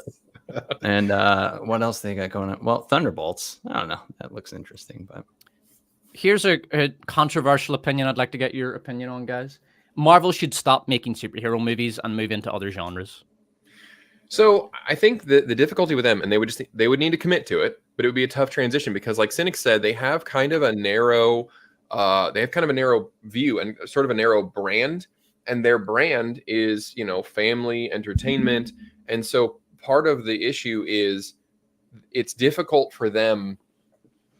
It's difficult to them for just to make anything, because some of the stuff on Netflix is really gross. Some of it's very adult in nature. Some of it's really wacky and whatever. And so part of the issue is that Disney's weakness and their strength is that they are a huge brand, and people expect a certain type of content from them. And so I agree with you that I think that they should kind of move to a more scattershot, because it's obvious. I mean, the numbers don't lie. It's clearly working for Netflix. But the difficulty for them is that they're hampered by their brand, where Netflix is not. And that would create a lumpy couple of years for them, where people are like, whoa, this isn't the Disney that I grew up with. And they would have to really commit to just be like, yeah, we're more of a wide scale media company, not a family business anymore, I mean, that always happens when you go for a brand image change. It does take a couple of years to cement itself in the popular consciousness, but you can do it. Nintendo had to do that because they were getting their ass kicked by Sony during the PS1, Nintendo 64 days. Nintendo was very much seen as a family-friendly brand, and it was for kids. It wasn't for more adult gamers and teenage gamers.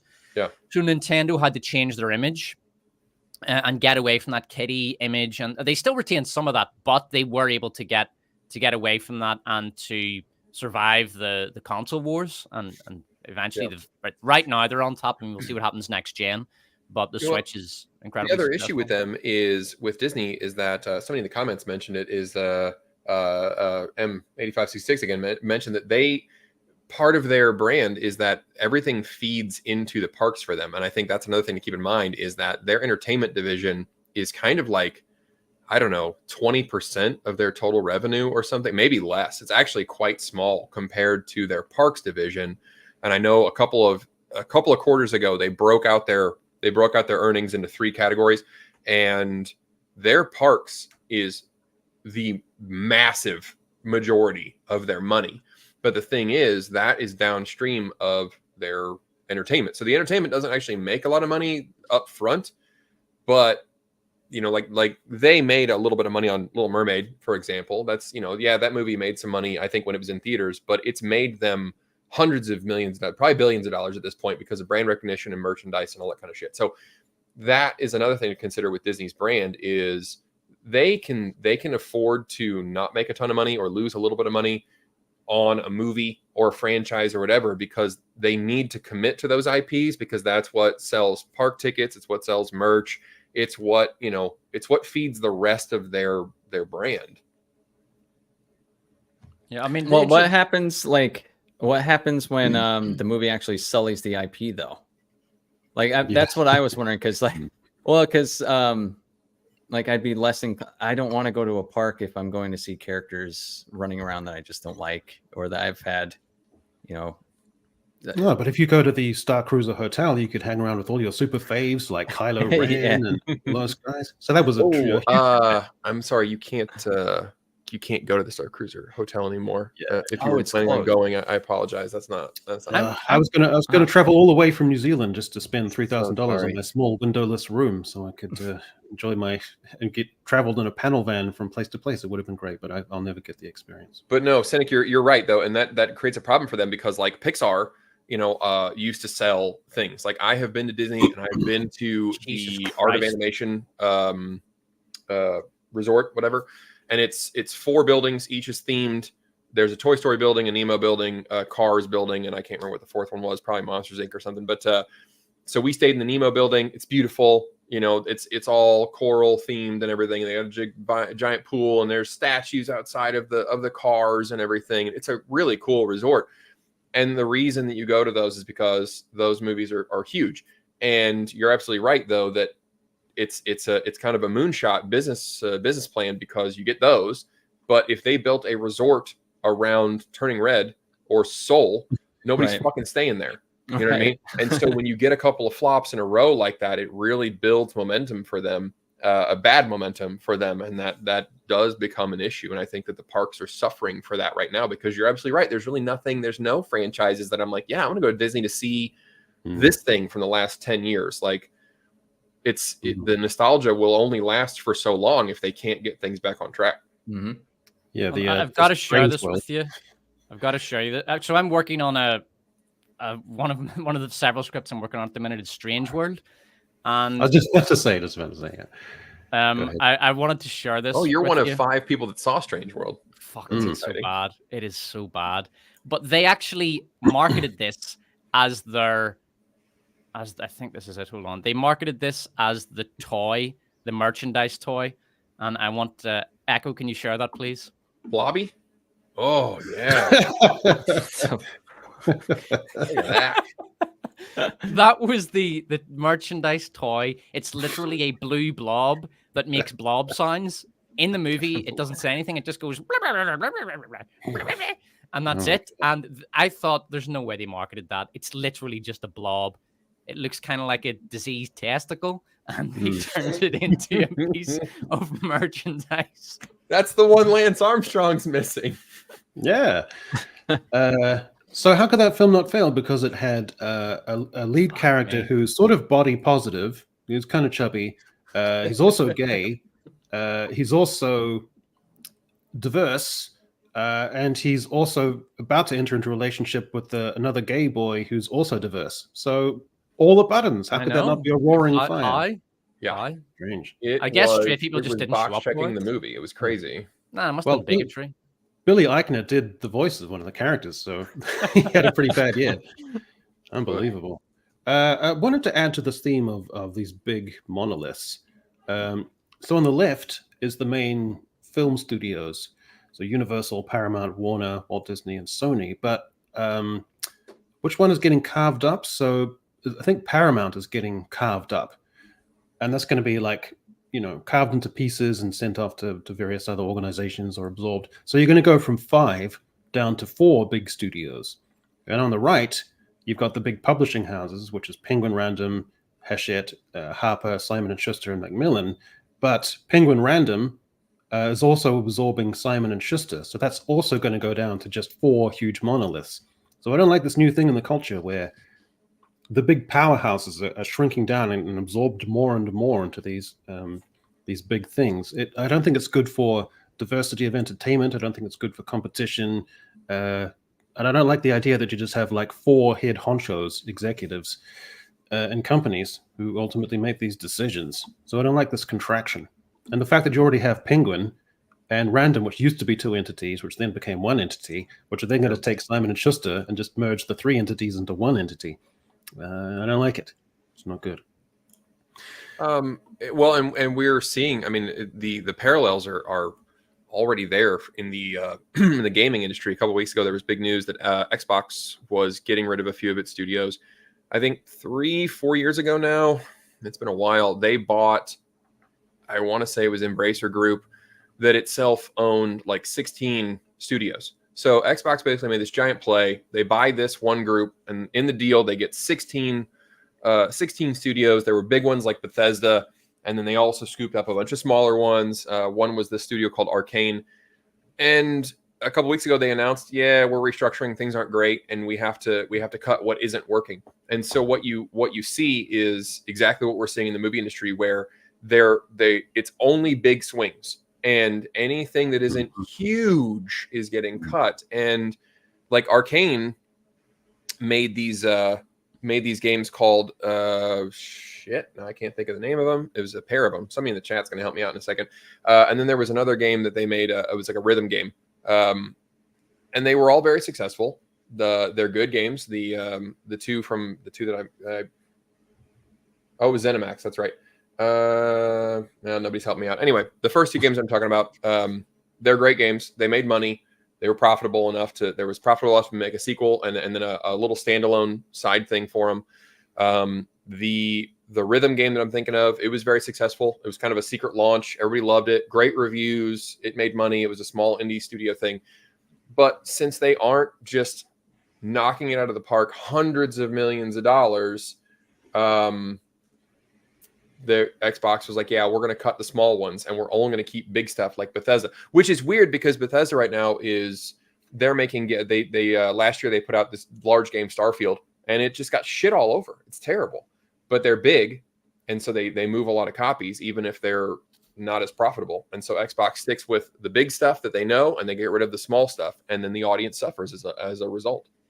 Mm-hmm. Hi-Fi Rush, that was the rhythm game. It was very good. Yeah. Well, you guys ready to play a little game? This is it an actual doctorate thesis, or is it something I completely randomly made up? Are you ready? Right. Here's your first one. Is it an actual doctorate thesis, or something I made up? Drag cuisines is an interdisciplinary study of the cultural, social, and historical interconnectedness of veganism, queerness, and animality. To interrogate these links requires the collection of oral histories with self-identified queer vegans, analysis of animal themes in queer film and literature, social media analysis, and analysis of restaurant rhetorics. This project posits that the practice of veganism embodies queer performativity and how queerness and animality are ontologically linked. Actual doctorate thesis or random gobbledygook that I made up? You made that shit up. I think you've made this up, Echo. The sentences aren't quite long enough. It seems a little too well written to be a thesis in this. Yeah, it feels.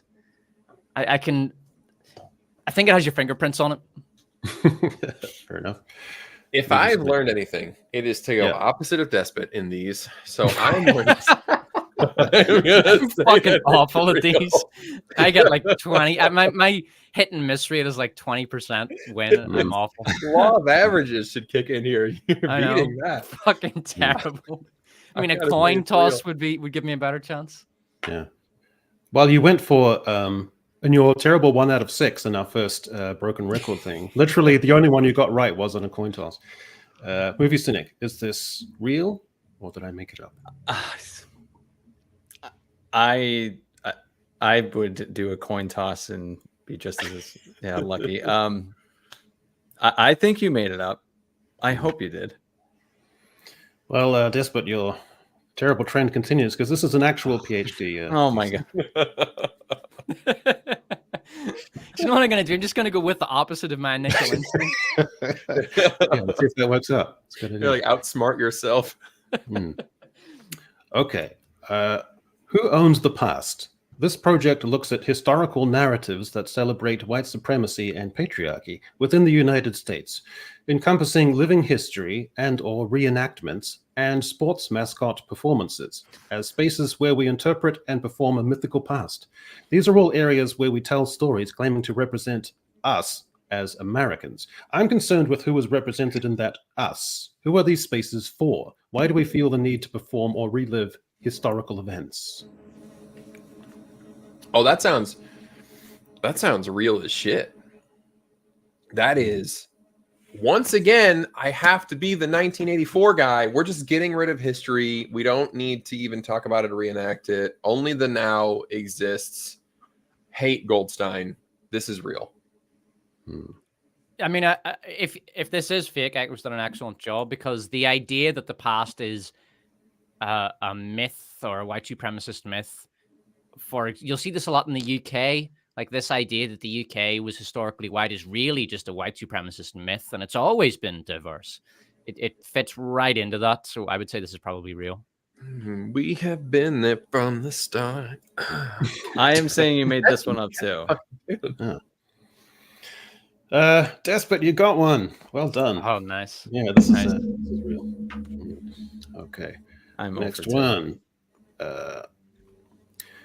This project is an inquiry into the London rave scene of the 1980s and 1990s as a collective subcultural space for kink, specifically Eurolagnia. This interdisciplinary analysis will allow for a social, cultural, and historical narrative of Eurolagnian expression, drawing on Baudrillard's structural conceptualization of fetishism and chronicling the evolution from performative subversion to assimilative empowerment. Oh, I think that's got to be you, Echo. I say this is fake. I think you've, even for an academic study, it's just using too many massive low-frequency words all together.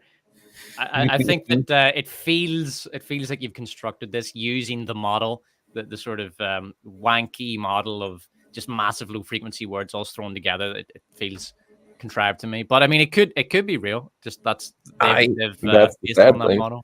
Are you going with your instinct? I'm going with you made this up.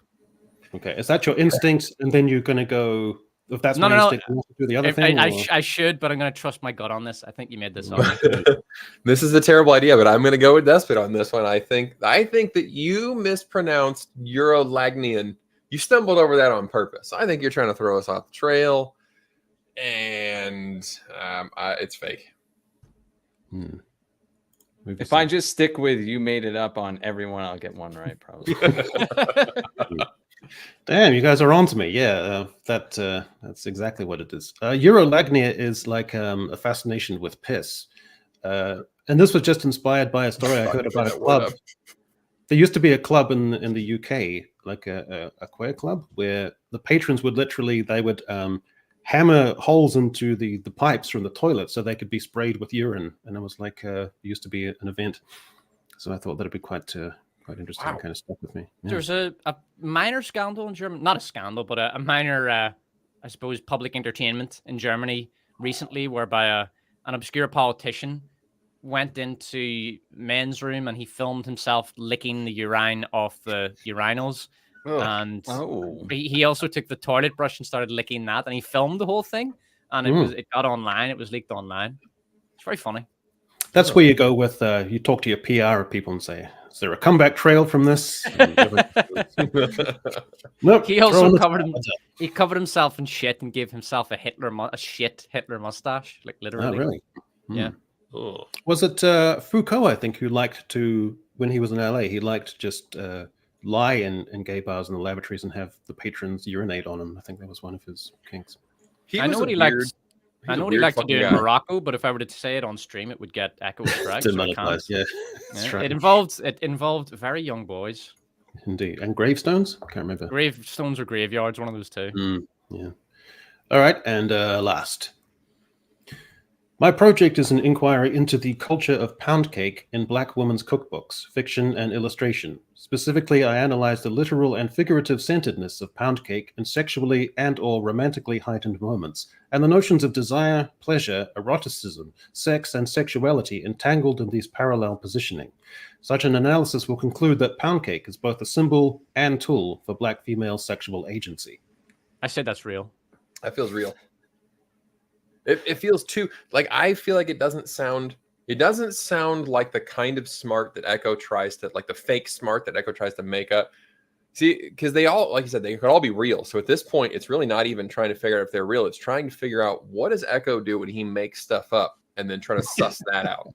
Yeah, I feel like the sentences are too short and it doesn't contain enough low frequency long words. So I would say that this one's real. I think it's real because Black's capitalized. I don't know. Yeah, this is real. I don't quite know what pound cake is. It's one of those things in America. I don't like grits, things like that. I don't quite know what it is. It's a cake in the shape of a loaf. It's pretty good. Yeah, okay. It's just a dense cake. All right. So damn, this is like I have to constantly evolve my approach to try. Yeah, you've got to up your. I'm Andy. I think I'm 3 for 1 for this segment. So you've got to evolve and adapt. Echo. Okay. They don't have grits in New Zealand. No, I don't know what it is. So many people have in the South. It's ground hominy. I don't know what that is. And you boil it, and do you have any kind of dish that is made with cornmeal and like ground up cornmeal, and you boil it until it's like thick, and then you can usually slice it and fry it, something to that effect? Yeah. Echo, I wanted to ask you something, because you seem to read quite a bit of this academic shite, or at least you look at it for your for these streams. So I have had and we just finished our last semester, and AI became a big issue. I had to field several students because they're using AI to cheat to write their essays. Jeez. And it came thick and fast. Like it wasn't like it was a gradual build-up. It was just the previous semester, not at all, no problem. And then this semester, bang. Wow. All at once, just a ton of the students are using them. And have you seen any stuff where you look at it and you think that's AI? Because it's fucking everywhere right now. A lot of universities are having to come up with policies to combat it. One of my colleagues will only accept handwritten submissions now. That's how fucking bad it's gotten. Universities are having to do like live tests so that the professor can get a sample. It's become a real issue.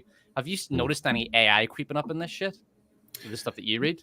Like when you read something, you think that's got to be AI. That's got to be ChatGPT or something. I don't think so. Maybe I'm just not reading the type of material where that's likely to crop up. Yeah. I don't think I would. A career in the humanities must be so fraught now. All these I mean, AI is all over this shit now. You can use an AI checker, though. You can just copy and paste something into an AI checker, and it'll give you a pretty good breakdown of the likelihood that it's AI. Damn, it's a shame. Yeah, no, I haven't noticed any of that.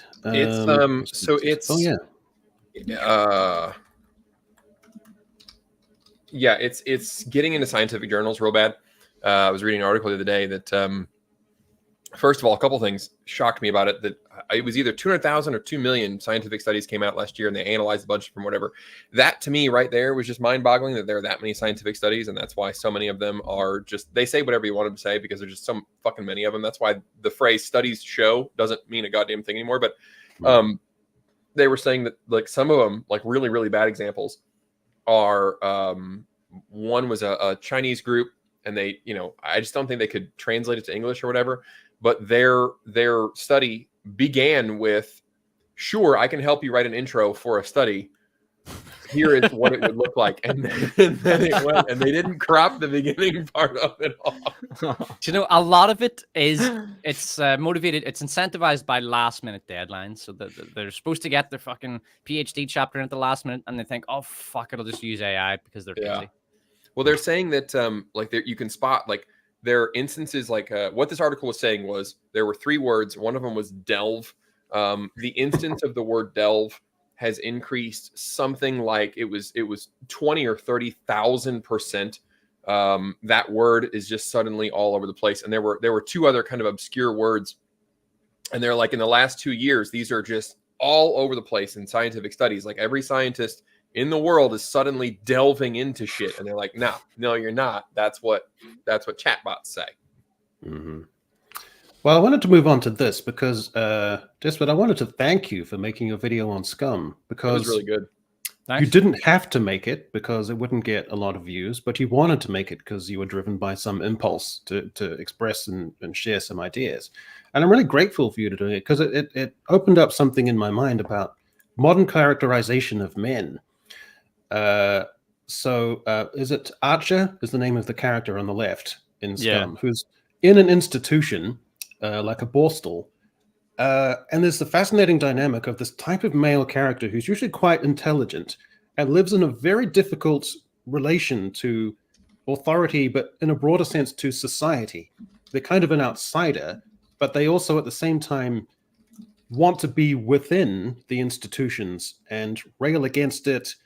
And there's that fascinating dimension of being the outsider, but also kind of cuckoo in the nest and railing against conventionality in society, but also being in a weird kind of way drawn into the midst of it to try and contest it. And it's a kind of outsider character. So I put that's Paul Newman in the film HUD, like a kind of deconstructing the cowboy idea as an outsider, also a kind of maverick. And then you've got that's the character of Billy Pryor from Pat Barker's The Regeneration trilogy, based around the poets like Siegfried Sassoon and Wilfred Owen.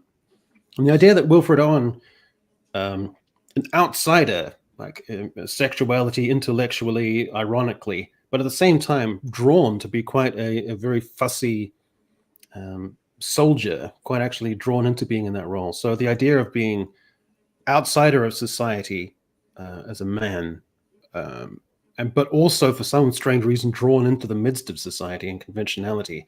And then Mark Renton from Trainspotting is the kind of the junkie intellectual.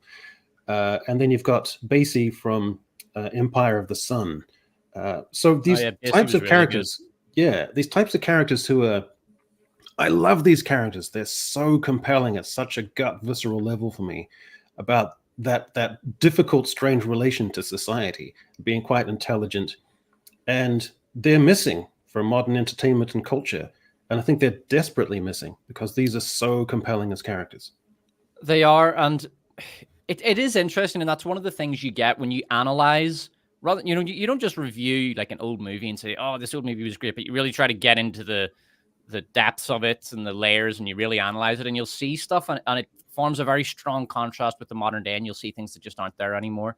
And it's especially in the past 10 years, there's been a huge focus on trying to push female characters to the fore and to basically just, you could say, two-dimensionalize male characters. Male characters, especially in a lot of modern Hollywood stuff, they fall into categories of just being whatever the writers and the staff want the character to be. So Jake Skywalker, for example, that's what they wanted Luke Skywalker to be. They just wanted him to be this broken down old man. Same thing with the last indie movie. Or you could get histrionic and effeminized male characters like Doctor Who, the Ncuti Gatwa Doctor Who is just, loaded with pizzazz, which was the word you used to describe him, which I think is a very good word for it. So that's kind of what they want to do with male characters. They want to either basically just humiliate them or turn them into the villain. And there's no real interest in exploring male psychology. And I mean, you could say the same thing with women. They don't really have much of an interest in exploring female psychology. I think that's one of the reasons why Baby Reindeer was such a big hit, because it really gets into the psychology of this guy who is trying to be a comedian and ends up working at a pub. And then the stalker lady It's examining their psychology in a really deep level, and that's very interesting. But these type of characters, I was looking into this when you mentioned it, that you don't get them anymore, and I really noticed that with Archer. Other characters I came up with were Harry Callahan. Dirty Harry was another sort of very famous rebel character. He's one of the cops, but he's also trying to do things his way, but he can't because of the law, and the law is wrong. Oscar Schindler is another one. He's not quite as dark as these characters, but he's definitely that kind of rebel character, although he's not necessarily thought of that way. Neo from The Matrix to an extent. Andy Dufresne from The Shawshank Redemption is another good example. He's a character, he's a rebel, he's got a very clear set of principles, and he's not willing to allow himself to be subsumed by this system. And the last example I could find of this was Walter White from Breaking Bad. He's this kind of character to an extent, whereby he's rebelling against society. He's trying to have something of his own. He's breaking all these laws, but he has this set of this principles. He has this code that he won't break. It's a very fascinating type of character, but that was the last instance I could find of it. I was looking at a lot of recent stuff, and I could not find this kind of this dark, introspective, intellectual rebel type. Walter White was the last one I could find, and it just disappeared from modern media altogether. You don't see it at all. Yeah, with the Archer Billy Pryor type, there's almost like some kind of strange masochism that they are repelled by society and convention, and yet feel this strange draw to get into the midst of it, to almost like touch the stovetop. There's a kind of fatalism to it, and I think it's just so real. It's so real, because these characters are real. They're a representation of what it is. I mean, I'm sure I don't want to speak for anybody else's personal experience going through school or anything, but I'm sure that a lot of young guys can relate to that. Like, you're in school and you kind of hate most of the other guys there and the stupid wee cliques that form in high school, and you think they're all a pack of wankers. But at the same time, you kind of want to have your own little clique and your own group, but like a reformed version that is doesn't adhere to the stupid principles and the stupid ideas and the fake ideals of all the other weak cliques. It's real. It captures a part of the male psychology that any man should be able to identify with, and that's why it's so fascinating. It takes a really good writer to do it well. And there's a very sad kind of melancholy and pathos to it of squandered intellect, of being on the margins and the outsider, and sort of falling through the cracks despite all their assets and skills and intellect, and not steering it in the right direction. It's that lack, and almost a sense of of pathos and irony about their condition and their likely circumstances and fate. And the only reason that I could think that it's not popular now at a very superficial level would be that you want men, and particularly, I guess, like white men, to be joined to that idea of patriarchy and having advantages. And so characterization which shows them kind of on the margins and unsure of themselves and in a strange relation to society is not something that modern screenwriters want to admit or allow for. That's the only rationale I can come up with. It's one of them. I mean, white men are not allowed to be, men broadly speaking, unless you're a gay man, but men broadly speaking are not allowed to be marginalized, especially straight white men. And these characters, many of them are to an extent marginalized. I mean, even Archer, he's a young man growing up in 1970s Britain, which was an absolute hole. I mean, the economy was very poor. I was speaking to an older colleague of mine about it, and he said that there were blackouts because what is that sound? What is that sound? Is that me? I think that's me. Oh, there you go. He was talking about the 1970s in Britain, and there were blackouts because of the coal miner strikes. They couldn't get the coal to power the fire stations. The economy was absolutely in the fucking toilet. And so you would have guys like Archer, and bear in mind, Archer was based on a real guy that Roy Minton, the writer of Scum, interviewed and did research with for the show. He's based on a real man. And so you would have guys who were sort of raised lower middle class, but as young men, they enter this economy that's just in the fucking toilet, and there's nothing there for them. And in the case of Archer, he's in prison for pilfering money from the cash register of a post office, I think, because his mother's sick and he needs to buy her medicine or something. And And you'll get a lot of guys like that today. I think with the push for DEI, you're going to get a lot of very talented, intelligent, capable young white men who are ambitious and they have a lot to give to the world, but the world won't let them give that.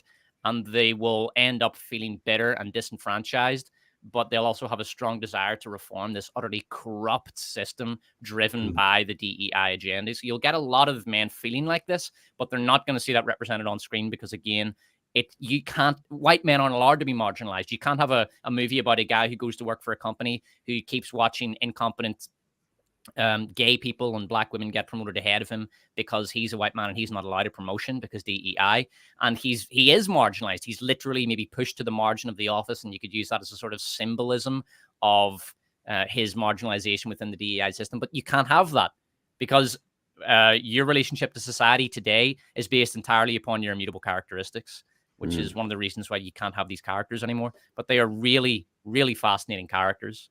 I just feel that today you should have is the perfect circumstances for type characters. If you grew up in the background of 9/11, the worst economic collapse since the Great Depression, the rise of social media and atomization, economic malaise, it's the perfect breeding ground for these types of characters. So it's a shame that they're not developing.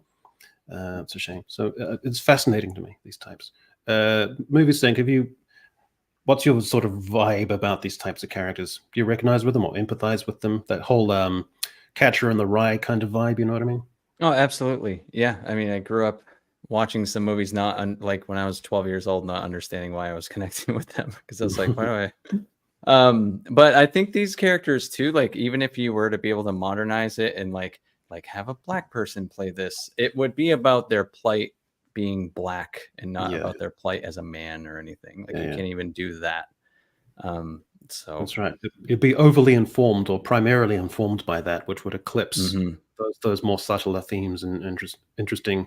Yeah, these characters who want to interrogate society and conventions and structures, and at the same time have some weird kind of masochistic draw to it. At the same time, it's fascinating to me. Anyway, well, the issue is that there's an audience. It sounds like you're in an airport terminal. What's going on with your sound system? I don't know what the hell. Something my fan is on, and I have a register sitting above me, and I don't know why it's being weird. I mean, there's still an audience for it is the problem, and so by not telling the stories, you're leaving it open to other people to shape that narrative. And I've made my feelings known on Andrew Tate, the rest of the Red Pill Manosphere guys. I think that's just a bunch of fucking morons. But the thing is, those right now, those are the guys telling that story. They're the ones telling the story of the marginalized man. Society doesn't understand you. There's no place for you. You feel as though you don't have a place in society. You don't know what to do with your masculine energy, and no one will let you be a man. And we're going to tell you how to be a man. Whereas when these movies you're talking about, and Despot, your great review of Scum, is let's look at that. You know what I mean? Let's look at it, and let's look at how do you channel that energy in a positive way, or how do you channel it in a negative way? What are the outcomes that we could see from this?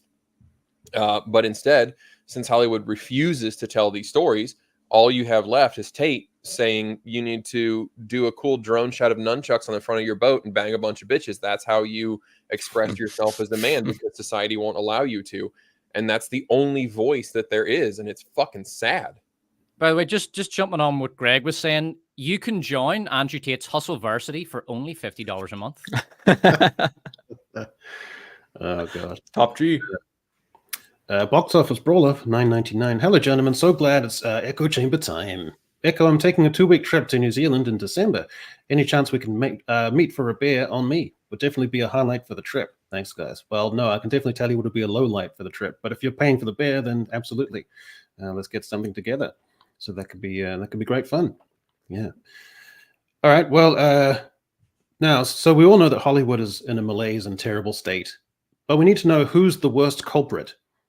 And we're going to figure it out bracket by bracket. So we're going to go through with peers, and we have to decide who's wrought the most damage in Hollywood, who's crapped on our lives the most is basically the gist of this. Are you ready? Okay, so here's your first bracket. So who's wrought the most damage and crapped on our lives the most? Are we going Ryan Johnson or Alex Kurtzman? What did Alex Kurtzman do? He's the Star Trek guy who gave us New Trek and made Star Trek flaky and high-paced and annoying. I'm just going to be biased on this one. I never cared about Star Trek, but what Rian Johnson did to Star Wars was unforgivable. And I mean, I think we recently did something similar. We did a little bracket segment, and we chose the emasculation of Luke Skywalker as the worst, one of the worst things to have happened. I think it was. Yeah, it's the worst trope. Yeah, the worst woke trope was basically the emasculation of the male character as represented by Jake Skywalker. So I would have to go with Rian Johnson on this. Okay. Yeah, I'll go Johnson too. I'm not a big Trekkie, but what really bothers me is that he didn't follow through with some of the good ideas that he had in that second movie. He tried to introduce some moral ambiguity and then immediately clawed it back and just left us with a big old pile of garbage, and it was awful. Okay. Movie Cynic, who's wrought the most damage and crapped on your life the most out of these two? Well, I will say Rian Johnson, but at first, when that movie first came out, I'm not like a huge Star Wars fan, well, Star Trek either, but I never disliked Star Wars. I just never was really into it. So when I watched The Last Jedi, I completely understood what was happening in that movie, and I loved it because I was like, this is going to piss all the Star Wars fans off. And then they did it to the MCU, and I'm an MCU fan. Like, now I feel your pain. So now I'm like part of the club. So I'll say Mr. Johnson for sure. Yeah, okay. I feel I want to give him credit, and I want to believe that it was producers and shit and Disney people down his back, because you could tell that he wanted to introduce some interesting concepts. Like, he was not one of the first, but he was trying to do what if the Jedis aren't the good guys? What if there is moral ambiguity in this world? And it just really feels like with Benicio del Toro's character, he was like, "Oh, I'm selling weapons to both. What do you think about that?" And it feels like some producer from Disney went, "Hey, cut that fucking shit out. You stop that right now. He's actually a bad guy. You don't ever introduce gray area in our fucking movies. It's Star Wars, goddammit." All right, so commanding straight out the gate for Rian Johnson, your next bracket is, who's wrought the most damage and crapped in our lives the most? Kathleen or Bob? That's a difficult one. Bob for me. It's Bob. Really? I thought Kathleen would be the winner straight out of the gate. Well, I mean, we sort of feel like, you know what? I'm going to say Kathleen Kennedy, because a lot of people, they blame Bob Iger for not firing Kathleen Kennedy, and he should have. He should have fired her.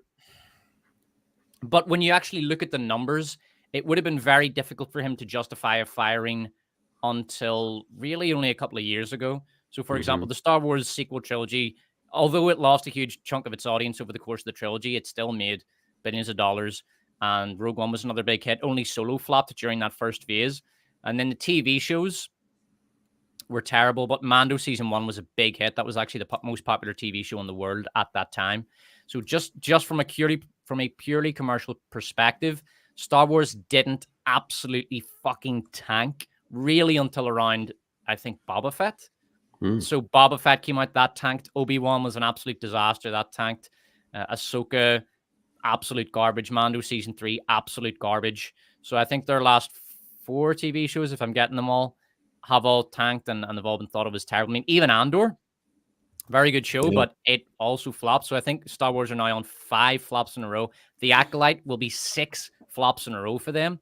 So he should have fired her at least, 3 productions ago, but he couldn't have done it in the early days. The board wouldn't have let him. So I'm actually going to say Kath. Really, he definitely should have fired her after Indy 5. The fact that she went and did fucking Indy 5 and she destroyed Willow, throw it in there. Should have been the last So one. I'm going to say Kathleen Kennedy, but I'll give it to Bob. But bear in mind, he wouldn't have been able to fire her after Last Jedi. There's no way. I blame him for so much more than Kathleen. I think he's a piece of shit for ducking out right as all the dominoes were about to fall, and then Chapek caught all the shit. I actually feel bad for Bob Chapek. Like, he inherited this rolling ball of mess that was coming that Iger created, and then it all fell apart after he did. And then he got to be the one to come back. Like, oh, I'll come on back and fix everything for you guys and look like the good guy. And that's shitty. All right. Well, Kathleen gets a reprieve. Who would have dreamt? So on to our next bracket. Okay. Filoni or Jennifer Stolke, head of Amazon, who I guess is responsible for Rings of Power. Oh, Yeah, that's an easy one for me. I mean, Rings of Power it didn't damage the culture because the Tolkien fan base was so united in the rejection of it.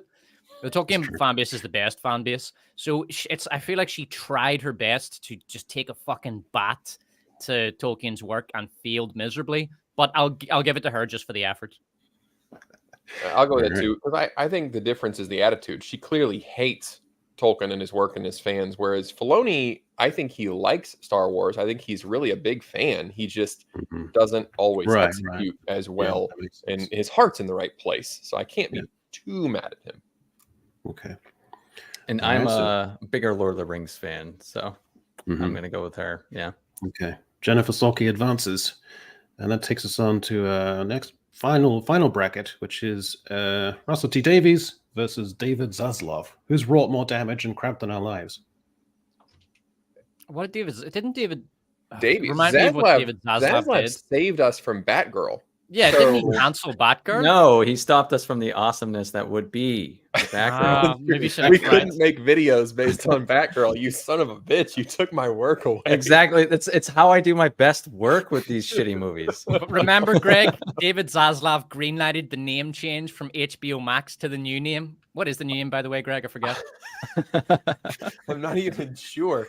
So if that's true, that wipes out. He is the bad guy. Damn it! This is more difficult than I thought. I mean, Zaslav has like films that were actually completed in the can, which everyone was so proud of and they'd done tons of effort and work on. And he just went out onto a balcony, puffed in a cigar, twitched his suspender over his shoulder, went back in, went to his computer, and just pressed delete. So that's yeah. I mean, he was right though with Batgirl. I mean, I think he was harsher on Batgirl than he needed to be. If I was him, I would not have released it in theater. I would not have advertised it. I would have just finished the post. And then it would have just dumped the fucking thing on the streaming service. What's it called again, Greg? the streaming service of Warner. Would have just dumped it on there. But to actually shit can the whole thing and just all those artists who worked hard on it, it was a bit spiteful. So who wrote the most damage and cramped in our lives? He kept Velma. He shit canned Batgirl, but kept Velma. See, like what the where's the decision making here? You know? Yeah. So, who's wrought the most damage? I mean, I'm going to say Russell T Davis because that one fucking episode of Doctor Who, Maestro, that was disgustingly bad. So just for that. Okay. I'll go with Davis, even though I'm not a Who fan. Just the numbers. The numbers are clear. He completely ruined that franchise. Okay.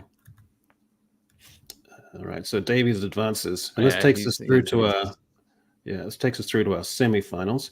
So I'll just switch the screen now to the thing, and we'll go through them.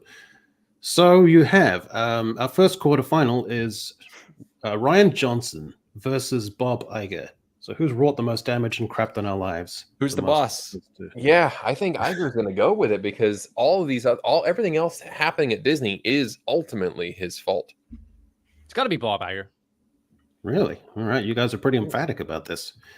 It's like the Celtics are absolutely going to win the finals. It's kind of like this. I just know Iger is going to win this.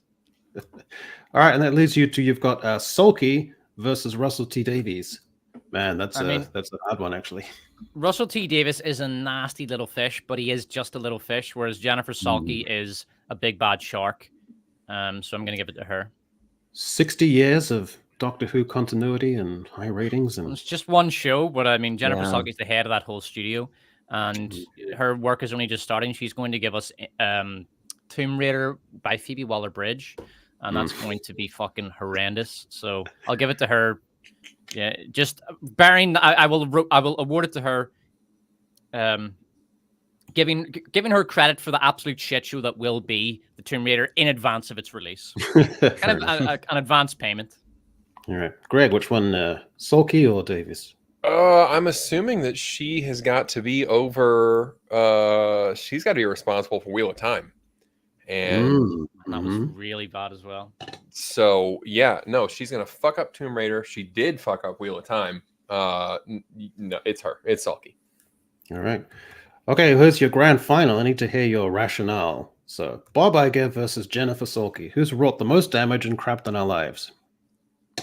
Well, I'm going to go with Bob Iger because Star Wars, which was at one point commercially the biggest IP in the world, He took that and he turned it into a dead franchise. That is an astonishing achievement.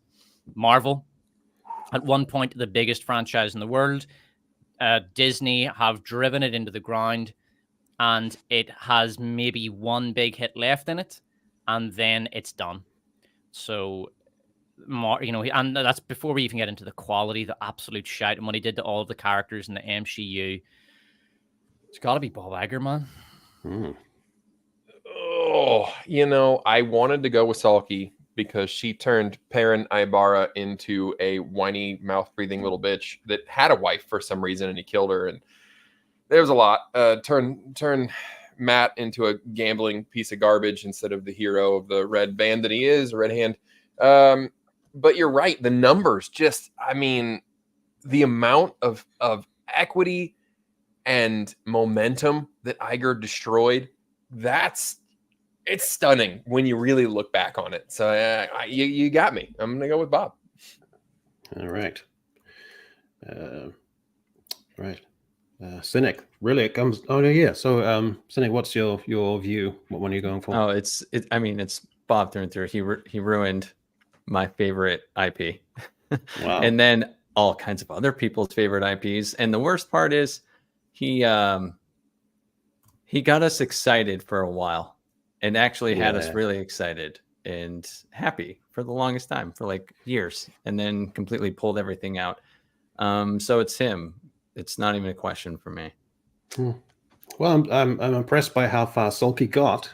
She had a good run there, but Bob, the weatherman, rain clouds for him, according to our panel.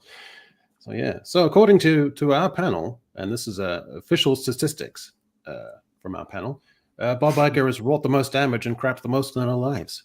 So well done, Bob. Well, on that note, I have to say that that's pretty much it for today's live stream. So it just remains for me to thank my guests, Mr. Greg Owen. What you got going on apart from the extraordinary facial hair? I don't know that I'll get it done this week, but I'm working on the American Society of Magical Negroes and the astounding narcissism of writer-director Kobe Levy.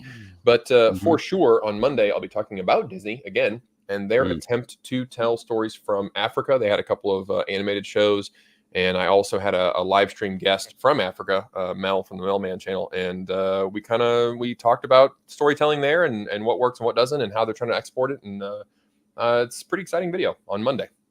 Cool. All right. Despot, what you got going on for the folks?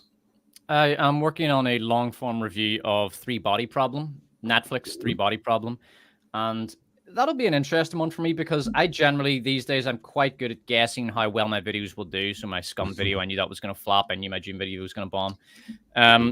This one, I have no idea. I don't know if it'll get numbers, if people will be interested in it, but I'm a fan of the books, particularly the first two. So I decided to do Three Body Problem by Netflix, and that'll be out on Monday, maybe. Well, I think it's got that could do quite well because everyone has heard of this thing and they sort of know about it, and you might be the right guy to say, give us context for us, and that could be quite. Yeah, cool. there's no. I haven't seen any good videos on it on YouTube, so I think this will be the first one. So I'm looking forward to the reaction to it. But if you're interested in Three Body Problem, check that out. All right. Well, and today's featured guest. He is no longer blue-haired, but he remains indomitably based. So Destiny kind of ruined that for everybody. Sorry. Yeah. So much for jumping in on the panel with us. It's been great to have you. And what can the folks look forward to in the immediate future? Yeah, thanks for having me. Tomorrow, I don't know if it'll come out tomorrow, but I have to have it done tomorrow, is my review on Furiosa. And then over the next week and a half, bunch of videos I have to drop. There's gonna be one on Doctor Who, another video called "Why Is Every Movie Flopping," and a review of Atlas. And then I have a video about celebrities who previously were not able to self-destruct but now are, and then the Acolyte. So that's all happening in the next week and a half. That's crazy. Yeah. Busy man. Well, I'll just pick up some late little super chats here. So Michael Uzri, for 20 real dollars there. Hey, did you guys talk about Furiosa already? Yeah, sorry, bye. We can't go back into that. But the live stream will be up for you to enjoy. Why is it bombing? It's fucking great. And the best movie to come out in years, despite its problems. Well, to get our perspectives, you might have to go back to the top of the stream, but we just thought that it didn't have Max in it. And what's her name? Taylor-Joy is a perfectly fine actress, but she's probably just maybe a little miscast. And it just lacked a little bit of the lightning in a bottle of the first film, I guess, would be the main thing. Barry McCockiner, of course, for $2. Hi, all. Don't mind me. I'm just burying my membrum viril in her. I think that's how you pronounce it. And I think that's everything. And we had a lovely little €10 super sticker from Nicholas Miller. So thanks very much, dude. And that is pretty much it for today. So it just remains for me to thank my guests again, Owen, Despot of Antrim, and the movie Cynic. And we'll catch you all again in 2 weeks' time, where we break down even more culture and the state of Hollywood. But for now, Kakiti Ano, and it's bye from all of us.